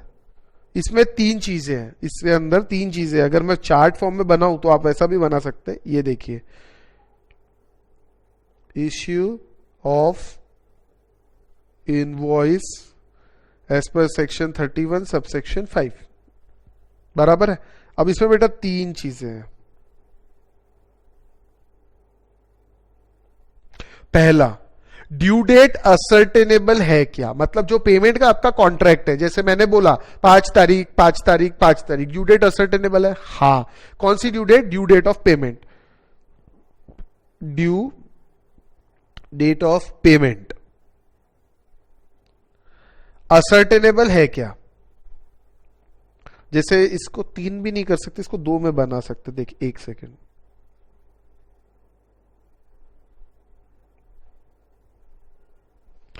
अब इसके अंदर ड्यू डेट, अब इसके बेटा दो पार्ट करेंगे, ठीक है। ड्यू डेट असर्टेनेबल या नॉन असर्टेनेबल, ठीक है। ASCERTAINABLE असर्टेनेबल या नॉन असर्टेनेबल, ठीक है। Due date ascertainable, non ascertainable. अब ध्यान दो, invoice should be issued either on और before due date of payment और बिफोर और एट, हाँ, बिफोर और at the time when supplier receives the payment if due date of payment is not known. अगर due date मालूम है तो ये पहला, तो क्या हुआ, if due date is ascertainable from the contract invoice should be issued on और before the due date of payment. अगर ऐसा है, असर्टेनेबल है, तो क्या होगा, तो कुछ नहीं sir, invoice should be issued, invoice shall be issued या should be issued on or before the due date of payment. Invoice should be issued on or before due date of payment. यानी जो भी due date है उसके पहले या उस दिन इनवॉइस इश्यू हो जाना चाहिए। लेकिन अगर असर्टेनेबल नहीं है तो क्या होगा, उसके बारे में भी लिखा है। अगर if due date of payment not ascertainable before और at the time when supplier of service receive the payment, क्या लिखूं यहां पे, बिफोर और एट द टाइम, बिफोर और at the time when the supplier receives the payment. और तीसरा क्या है बेटा, जरा ध्यान देना, ये एक्चुअली आपको बताता हूं, आपको इससे समझने में थोड़ी दिक्कत हो सकती, थोड़ा घिचड़ माचड़ है, तो इसके लिए आप फ्लो चार्ट जो भी ड्रॉ कर रहा हूं आप कर सकते हैं बेटा, बहुत बेनिफिशियल रहेगा। चार्ट से पढ़ना बेनिफिशियल रहता है कभी भी, और जीएसटी में चार्ट काफी है, बना सकते हैं। डीटी में तो चार्ट्स इतने जमते भी नहीं, और डीटी चार्ट से पढ़ना है बहुत तकलीफ वाला काम आ जाता है, ठीक है ना। तीसरा, ऑन और before completion of milestone event when payment is linked to completion. मतलब क्या, कुछ तो भी कंप्लीशन होगा, कोई तो भी इवेंट, कोई तो भी कंप्लीशन होगा और उसको लिंक्ड है, तो मतलब क्या होगा यहां पे, when payment is linked to completion of an event। अगर ऐसा कुछ तो भी है, देखिए ड्यू डेट असर्टेनेबल है, नॉट असर्टेनेबल है, ये आपका पहला ए, ये बी और ये सी, या मैं बोलूं ये पहला, ये दूसरा और ये तीसरा। समझ आया, ऐसा मैंने बना दिया। अब इसका क्या होगा बेटा, ये देखिए, इसका आपके हिसाब से क्या होगा, लिखा है वहां पे, इसका है ऑन और before date of completion of milestone. क्या है, ऑन और before, invoice should be issued, invoice should be issued, ये यहां पे लिख देता हूं, इनवॉइस शुड बी इशूड। वैसे ही यहां पे इनवॉइस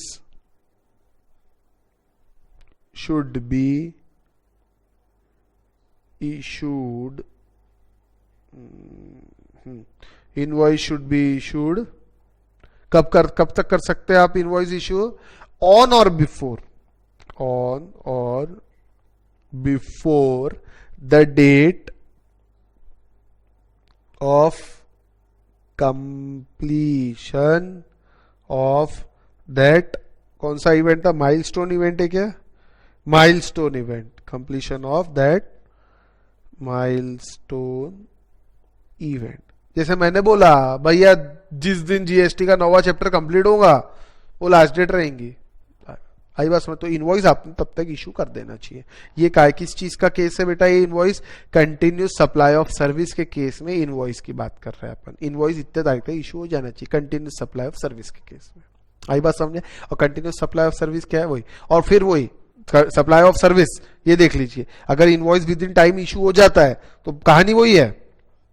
ये देखिए, if invoice issued within time हो जाता है यस, तो date of issue of invoice जो आएंगी, और ये whichever is earlier. I hope समझ आया। मतलब अगर यस हो जाता है इनवॉइस टाइम पे इशू, तो ये कहानी पे चले जाना ए पे, नहीं तो बी पे चले जाना।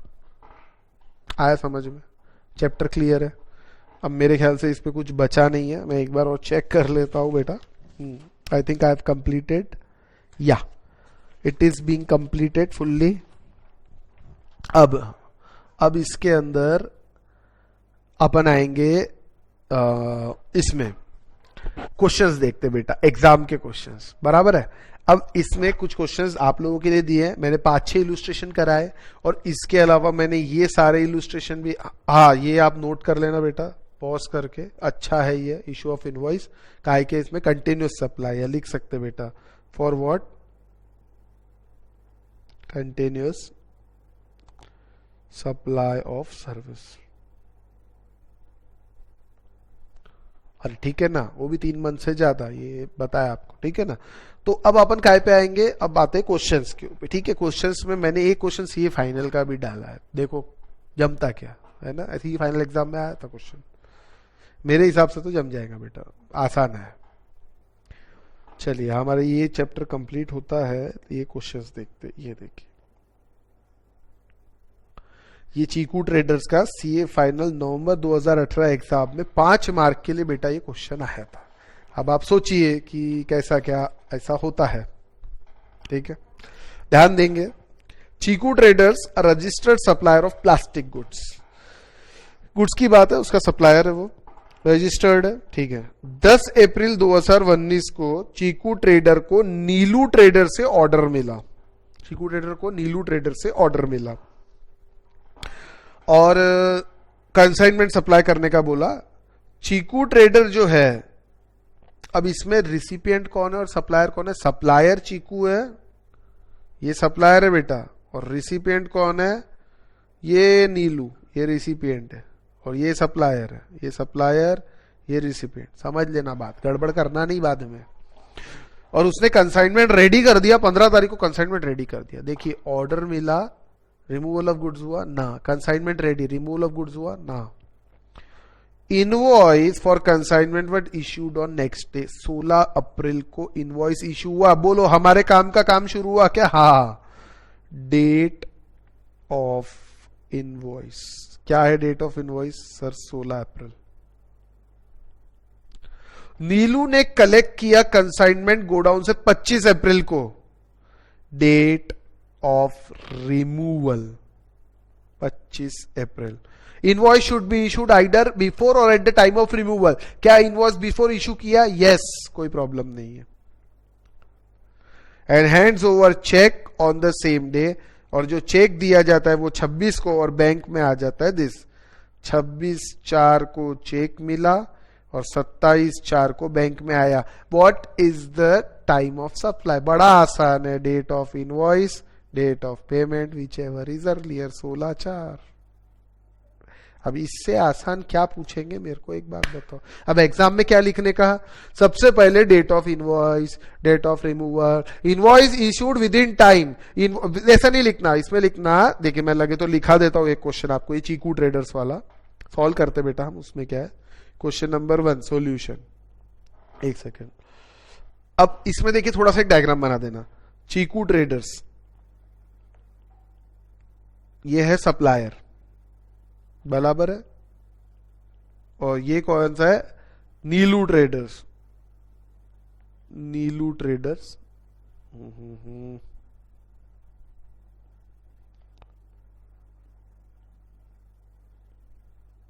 ये कौन है? रिसिपिएंट, ये कौन है? रिसिपिएंट, बराबर है। अब इसके अंदर क्या हो रहा है? सबसे पहले लिखने का डेट ऑफ, आपको क्या दिया है? डेट ऑफ ऑर्डर कितनी है? 10/4/2019, नॉट रेलेवेंट, नॉट रेलेवेंट, ठीक है। उसके बाद आपको दिया है डेट ऑफ कंसाइनमेंट रेडी, क्या है 15/4, नॉट रेलेवेंट, ये भी हमारे काम की नहीं है, ठीक है। उसके बाद दिया है डेट ऑफ इनवॉइस, क्या है डेट ऑफ इनवॉइस 16 अप्रैल, हाँ ये काम की 16/4/2019। और उसके बाद दिया है date of removal of goods, क्या है 25 अप्रैल।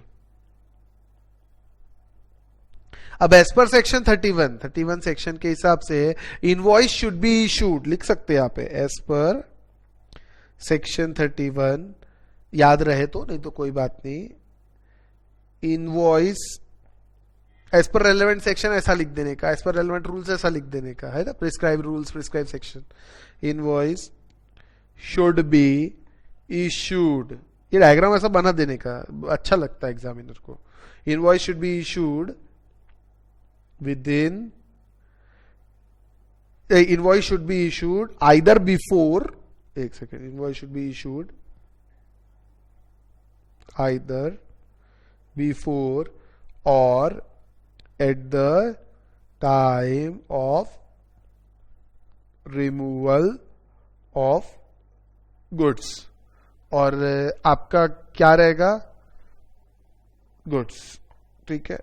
डेट ऑफ पेमेंट दोनों लिखने का, डेट ऑफ पेमेंट आपको डेट ऑफ पेमेंट दो है entered in books of account, और date of payment credited in bank, दोनों डेट लिख लीजिए 26/4/19, सॉरी 26 है, और दूसरी डेट कौन सी है 27/4/19, बराबर है। तो अर्लियर ऑफ थ्री किसका अर्लियर, ऐसा लिखने का, date of invoice, date of payment और ये डेट ऑफ पेमेंट, याद है नहीं है कि बताओ फिर से, ये देख लो भैया गुड्स के केस में forward charge, date of issue of invoice, date of payment whichever is earlier. आई बात समझ में? सर बहुत आसान है, तो ये चैप्टर का बेटा समरी, लास्ट दिन तो समरी देख के जाने का, उसके अलावा कुछ देखने का नहीं, पूरा समरी दिया है, ठीक है। तो इन तीन में से तो आंसर क्या होगा सर 16/4 आंसर, काम खत्म, ऐसा लिख देने का, ठीक है ना। क्वेश्चन नंबर 1 हो गया, आसान था बेटा। इससे आसान क्या पूछेंगे यार आपको यार, ये फाइनल का क्वेश्चन है, लेकिन मैं बोला चैप्टर बहुत आसान है। अच्छा और एक चीज और, इस पे से क्वेश्चन आएगा, इस पे से, और अगला जो वैल्यूएशन चैप्टर वो भी आसान है बेटा, एक लेक्चर में हो जाएगा हमारा वैल्यूएशन, 2 घंटे का लेक्चर लगेगा, पूरा वैल्यूएशन कंप्लीट हो जाएगा, वो भी बहुत आसान है, आपको बता दूं बहुत आसान है। अब इस पे जीएसटी पूरा आसान है करके मैं आप लोगों को बार बार बोलता हूं, क्या बोलता, मैं पागल हूं क्या? नहीं बेटा, जीएसटी साथ साथ में करो। मैं क्यों धीरे चल रहा आप लोगों के लिए, तो मैं तो अभी तक लेक्चर देके मोकला हो गया रहता भैया। 27 लेक्चर है, 27 दिन लगते हैं देने को, सीधी सी बात, उससे ज्यादा नहीं। 27 लेक्चर का पूरा अपना खेल है, 27 या 28 दिन जो भी, उसमें हो जाता काम। अभी तक तो मैं कंप्लीट कर देता, लास्ट चैप्टर चलता, लेकिन आप लोगों के लिए, ताकि आप ऐसे ही, आप पे बर्डन है बेटा मुझे पता है, तो आप बराबर इसको करो, साथ साथ में करो, कोई तकलीफ है तो पूछो, इसलिए आराम से पढ़ा रहा हूं, डेप्थ में पढ़ा रहा हूं। कैसा भी एग्जाम में क्वेश्चन, अभी सीए फाइनल का क्वेश्चन है, ऐसा नहीं है मैंने छाट के इजी लिया, ऐसा नहीं है बेटा, इसी टाइप के क्वेश्चंस आएंगे।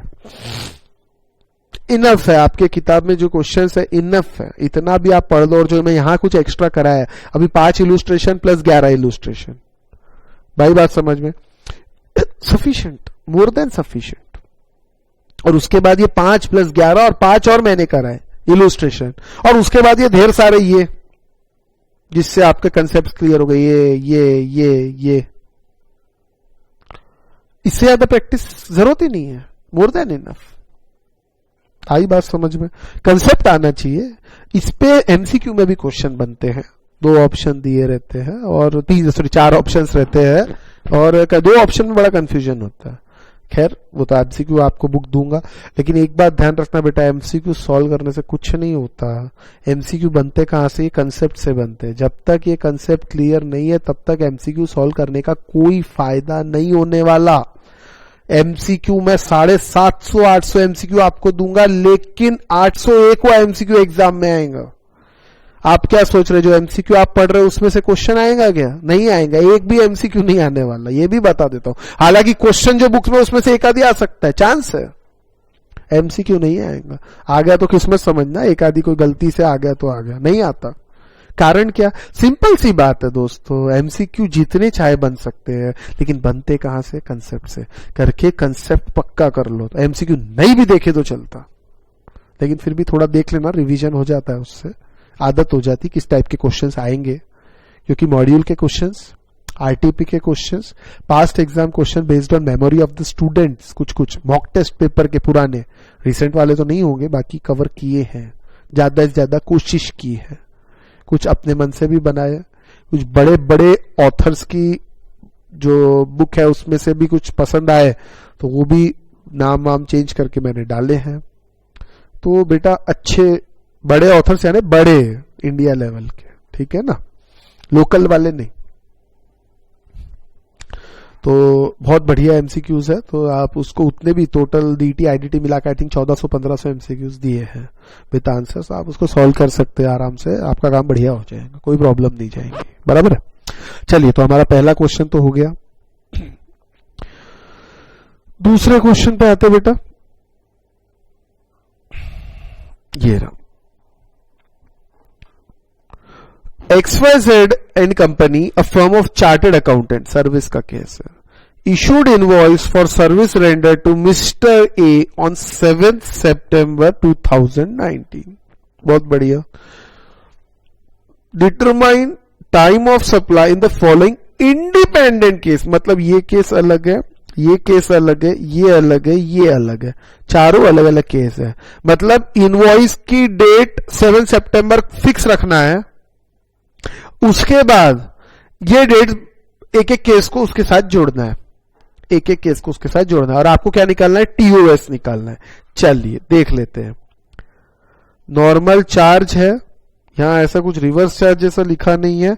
नॉर्मल चार्ज के अंदर वही इशूड विद इन टाइम और नॉट विद इन टाइम 30 दिन।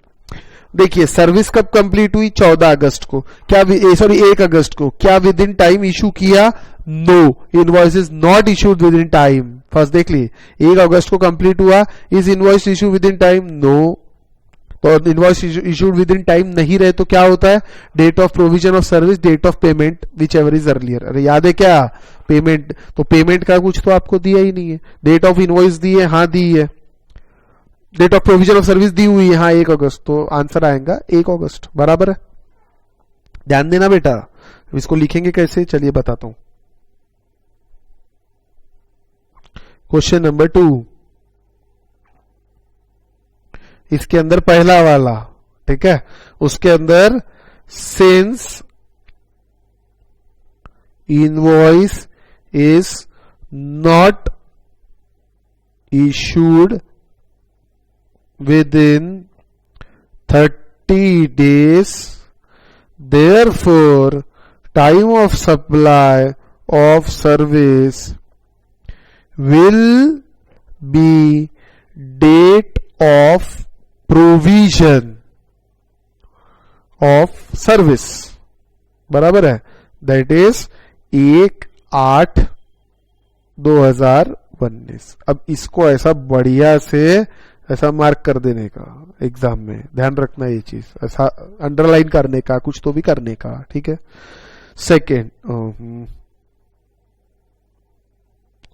सेकेंड क्या पूछा है? Provision of service was completed on 14th August. Service completion हुआ 14th अगस्त को। क्या इनवॉइस विद इन टाइम है? Yes, invoice is issued within time. तो क्या रहेंगी?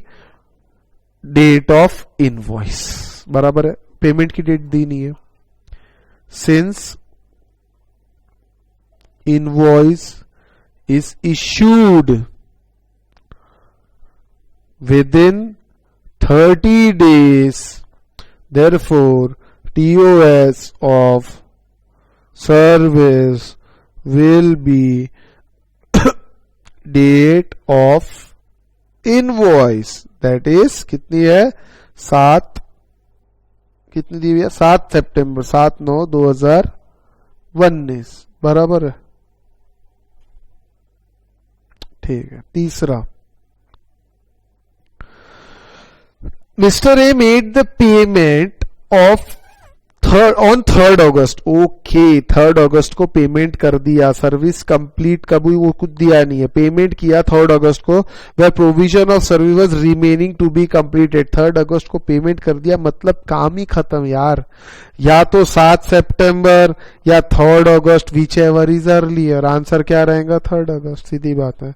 पेमेंट किया 15 सितंबर को, service remaining to be completed, 15 सितंबर को पेमेंट किया, तो भी वही बात आ जाती है, date of payment, date of invoice, whichever is earlier, assume that invoice is issued within time, तो आंसर क्या आया 7 सितंबर, आसान है।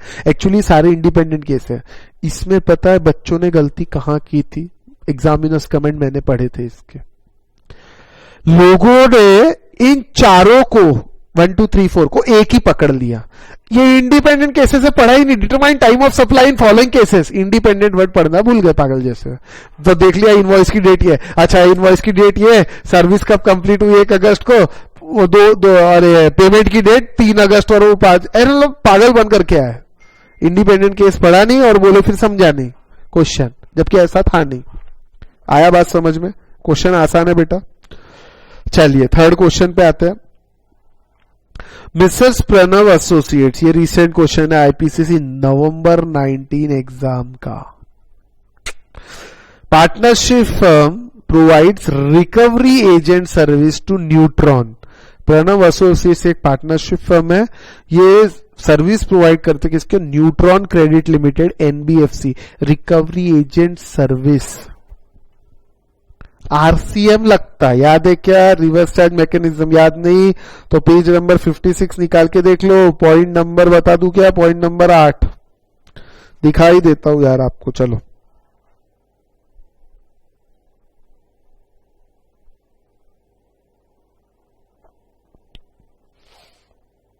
ये रहा, supplied by recovery agent to banking company NBFC, recovery agent banking company NBFC को reverse charge के अंदर आते। पेज नंबर कौन सा है, सॉरी 56, हाँ मैंने 56 ही लिखा था क्या, पता नहीं, 56 पेज नंबर पे है, पॉइंट नंबर 8 में, ठीक है।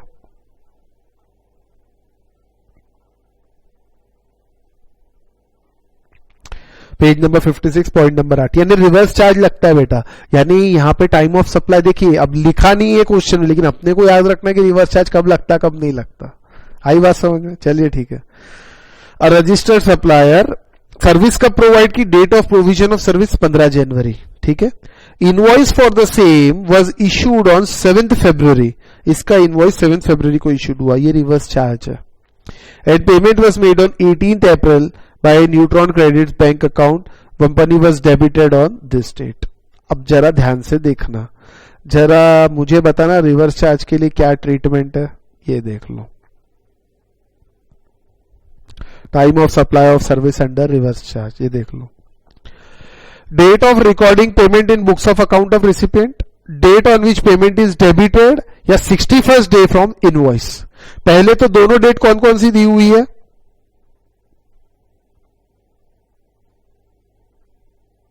सबसे पहले क्वेश्चन पूछा आपको, person liable to pay GST, कौन है person liable to pay GST, sir recipient of service, कौन है recipient, Neutron, Neutron credits limited is liable to pay GST as they are recipient, और ये जो सर्विस है रिवर्स चार्ज के अंदर में आती है, बराबर बात समझ में आई। इसके बाद time of supply, time of supply of service के लिए हमारे को 3 चीज का देखना है, date of payment, entry in books of account, और डेबिटेड है, तो क्या क्या डेट दी हुई है, पेमेंट कब दिया, एक 18 तारीख को और एक उनके अकाउंट में डेबिट हुआ 20 तारीख को, ठीक है। इनवॉइस कब इशू हुआ, 7 फरवरी, 7 फरवरी से 61th डे, तो 7 फरवरी यानी 7 तारीख छोड़ दो, 7 तारीख छोड़ने के बाद फरवरी में कितने दिन है बेटा? 2020 यानी 29 डेज, ठीक है। 29 डेज में से 7 दिन हटा दिए, यानी 22 दिन फरवरी के। 22 दिन फरवरी के हुए, मार्च के कितने हुए? 31 डेज। 31 प्लस 22 कितना होता है? 53। 7 दिन और चाहिए, 7 दिन और चाहिए, चीज समझ लो, 7 दिन और। 61 डे बोला ना, फिर फरवरी का कितना है? हाँ 61 बराबर है। अब इसके अंदर 2020 29 डेज ये बराबर है। 7 फरवरी 8 9 10 11 12 13 14 15 16 17 18 19 20 21 22 20 24 25 26 27 28 29 22 डेज प्लस 31 डेज। 22 प्लस 31 हो गया 53। 53 फिर 1 2 3 4 5 6 7 7 दिन की और जरूरत है। 7 अप्रैल यानी 61st डे हुआ 8 अप्रैल, ये हो गया 61st day. Which ever is earlier, 8 अप्रैल, 18 अप्रैल, 20 अप्रैल, इन तीन में से विच एवर अर्लियर, ये लिखना है आपको आंसर में। अर्लियर क्या है? 8 अप्रैल। तो TOS क्या हुआ? 8 अप्रैल। 4 मार्क लेने में क्या बड़ी बात लगी? 2 मार्क इसमें, 2 मार्क इसमें। आई बात समझ में? चलिए बेटा ये तो हो गया। अब और एक क्वेश्चन देखते हैं। ये आया था CA इंटर नवंबर 19 एग्जाम, देख लो नवंबर 19 एग्जाम में ये 4th क्वेश्चन है। चलिए इसको भी देखेंगे। Know and Grow publisher, a registered dealer in India, paid an advance of rupees 50,000 to Mr. Ganatra, an author, for copyright covered in 13(1)(a) of Copyright Act 1957। बेटा question expected था, इस पे क्या है? कुछ तो भी है ना सर, याद है क्या? क्या है? रिवर्स चार्ज, याद है कि नहीं मुझे नहीं पता। ऑथर का लिटरेरी वर्क पे अलग से रिवर्स चार्ज आ गया था, ये पढ़ाया हुआ है, ठीक है ना। रिवर्स चार्ज में जाके देख लेने का। रजिस्टर्ड पेड एडवांस 50,000 का जो एडवांस दिया जा रहा है 5/9 को ये दिया गया। सर्विस पे advance liable to GST। Balance payment 1.5 lakh का 12/12/2019 को दिया। You are required to determine time of supply. Mister Ganatra raised invoice on 6/10 या 17/12। अगर मिस्टर गनात्रा ने 6/10 को इनवॉइस रेज की तो बेटा इसमें 2 क्वेश्चन, 2 चीज आती है, बराबर है ना। अब सबसे पहले आप देखिए इनवॉइस, ये देखिए क्वेश्चन नंबर कौन सा क्वेश्चन है बेटा? ये 3 तो पढ़ा दिया, question number 4th। Okay, question number 4th solution. अब इसके अंदर पहला part, if invoice is raised, कब किया raised? Invoice is raised on 6/10/2019, ठीक है, लिख दो 6/10/2019। रिवर्स चार्ज है, इनवॉइस जिस दिन भी करते उससे 61 डे पकड़ना है। चलिए 61 डेज गिनिए सबसे पहले इसके अंदर। 6/10/2019 को 61 डेज कितने होते हैं? इफ इनवॉइस, अब आप इसके अंदर ये भी कर सकते हैं, देखिए इफ इनवॉइस इज रेज्ड, अब यहां पे आप लॉ लिख सकते हैं, ठीक है। Therefore TOS of service in RCM क्या रहता है? Date of payment credited in books of account, sorry debited, date of payment debited in bank account, या date of payment entered in books of account. किसका? दोनों भी recipient का, ठीक है। ऑफ रेसिपिएंट, ऑफ रेसिपिएंट, रेसिपिएंट बराबर है। और डेट ऑफ, नहीं 61st day from issue of invoice, ये लॉ है। अब बताइए date of payment debited in bank account कितना दिया हुआ है आपको? यहां पे दिया हुआ है बैलेंस पेमेंट 12/12 को, तो दोनों डेट सेम हो गई, बराबर है 12/12, ठीक है। अब डेट होंगी एक तो 12/12/2019 और 61st day from issue of invoice. Invoice issue हुआ 6/10 को, 6 दिन हटा दो, 6 नहीं 7 से गिनते हैं, 31 डेज का है, -6 कर दिए, 25 दिन बचते हैं अक्टूबर के। नवंबर के पूरे 30 दिन 55 हो गए, यानी 5 दिसंबर तक 60 दिन होते, 61st डे होता है 6 दिसंबर 2019। ये है आपका 61st day, which ever is earlier, यानी ये है आपका टाइम ऑफ सप्लाई। दूसरा, इफ इनवॉइस, दूसरा आप अपने आप कर सकते, इनवॉइस इज रेज्ड, कब किया रेज्ड, और 17/12, ओके 17/12/2019 को इनवॉइस रेज किया क्या, अरे बाप रे, 17/12, तो 17/12 को अगर इनवॉइस रेज किया तो क्या होगा बेटा, 17/12 को इनवॉइस रेज किया तो क्या होगा। अब मुझे एक बात बताओ, इसके अंदर दो चीज है, एक तो एडवांस है, सप्लाई, देखो सर्विस के केस में एडवांस पे टैक्स मिलता है, 5/9 को एडवांस था, सॉरी 5/9 को, तो 50,000 का तो 5/9 को ही हिसाब हो जाएगा, 5/9 यानी उसके लिए टीओएस हो गया 5/9, और बाकी 1.5 लाख के लिए हम कर रहे हैं, 1.5 लाख के लिए, ठीक है ना। तो ये लिखना है एग्जाम में,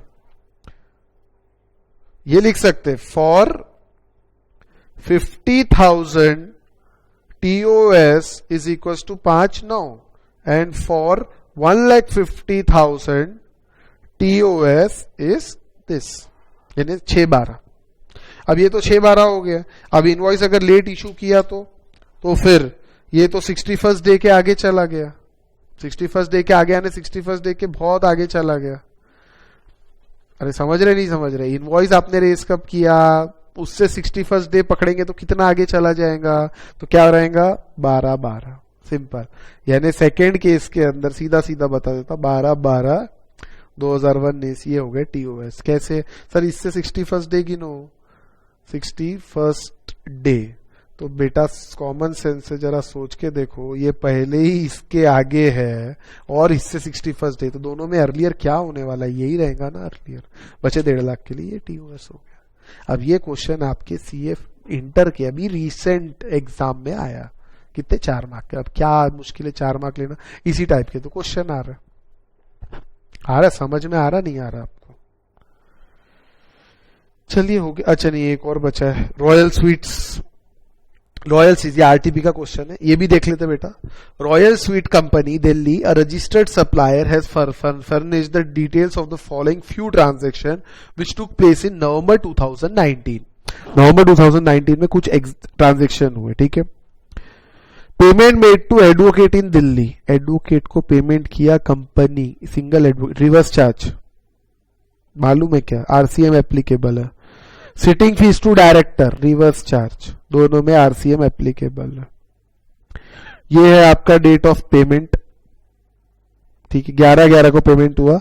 इनवॉइस, अच्छा इनवॉइस पहले ही बन गई, अमाउंट इतना, आरसीएम एप्लीकेबल है। डेट ऑफ इनवॉइस आपको दी हुई है 61st डे और date of payment whichever is earlier, इसको 61st डे जोड़िए, कितना आता है 7/7, मतलब 7 दिन चले गए जुलाई के, 31 डेज का जुलाई है, 31 - 7 दिन 24 दिन, फिर जुलाई हो गया, अगस्त के अंदर भी 31 डेज है, 55 दिन हो गए, 5 अगस्त ये हो गया, सॉरी अगस्त पूरा चला गया, फिर सितंबर के 5 दिन और ले लिए। देखिए ना बेटा, जुलाई के कितने लेंगे आप,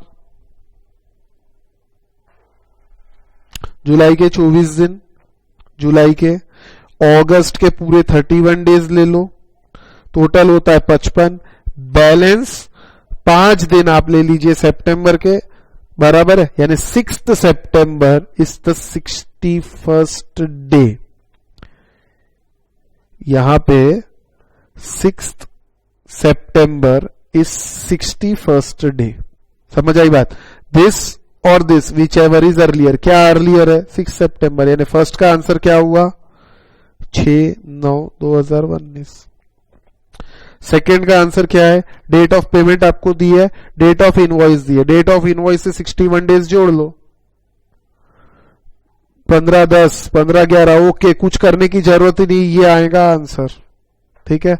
इन दोनों में से इसका 61 डे जोड़ेंगे, 61 डे जोड़ेंगे भी देख लो, चलो 10वां महीना है, 15 दिन, 31 - 15 डेज कितना हुआ 16, अक्टूबर के 16, नवंबर के 30, दिसंबर के 46 हो रहे हैं, 46 में से 60 माइनस कर दो, कितना होता 14 डेज दिसंबर के, यानी 15 दिसंबर इज 61st डे। दोनों में से क्या अर्ली है 20/11, ये हो गया टीओएस। आसान था। ये सारे एग्जाम के क्वेश्चन आरटीपी के, बस लिखना प्रॉपर तरीके से। और लिखना किस तरीके से बेटा, इसके लिए सॉल्व क्वेश्चन दिए हैं आपको, एक नहीं दो नहीं, टोटल 11 सॉल्व क्वेश्चन एग्जाम में जो आए हैं, वो भी कैसे लिखना चाहिए उसके लिए सब कुछ व्यवस्थित दिया हुआ है। आई होप आपको ये समझ में आया। अब बेटा हमारा ये जो 5th चैप्टर है, इसका हमने सिर्फ पहला पार्ट कंप्लीट किया, जिसका नाम है time of supply. Next lecture में हम कंप्लीट करेंगे वैल्यू ऑफ सप्लाई, उसको एक ही लेक्चर लगेगा बेटा, हम वैल्यू ऑफ सप्लाई कंप्लीट कर देंगे। ठीक है, तो आज यहीं रुकते हैं। Till then bye.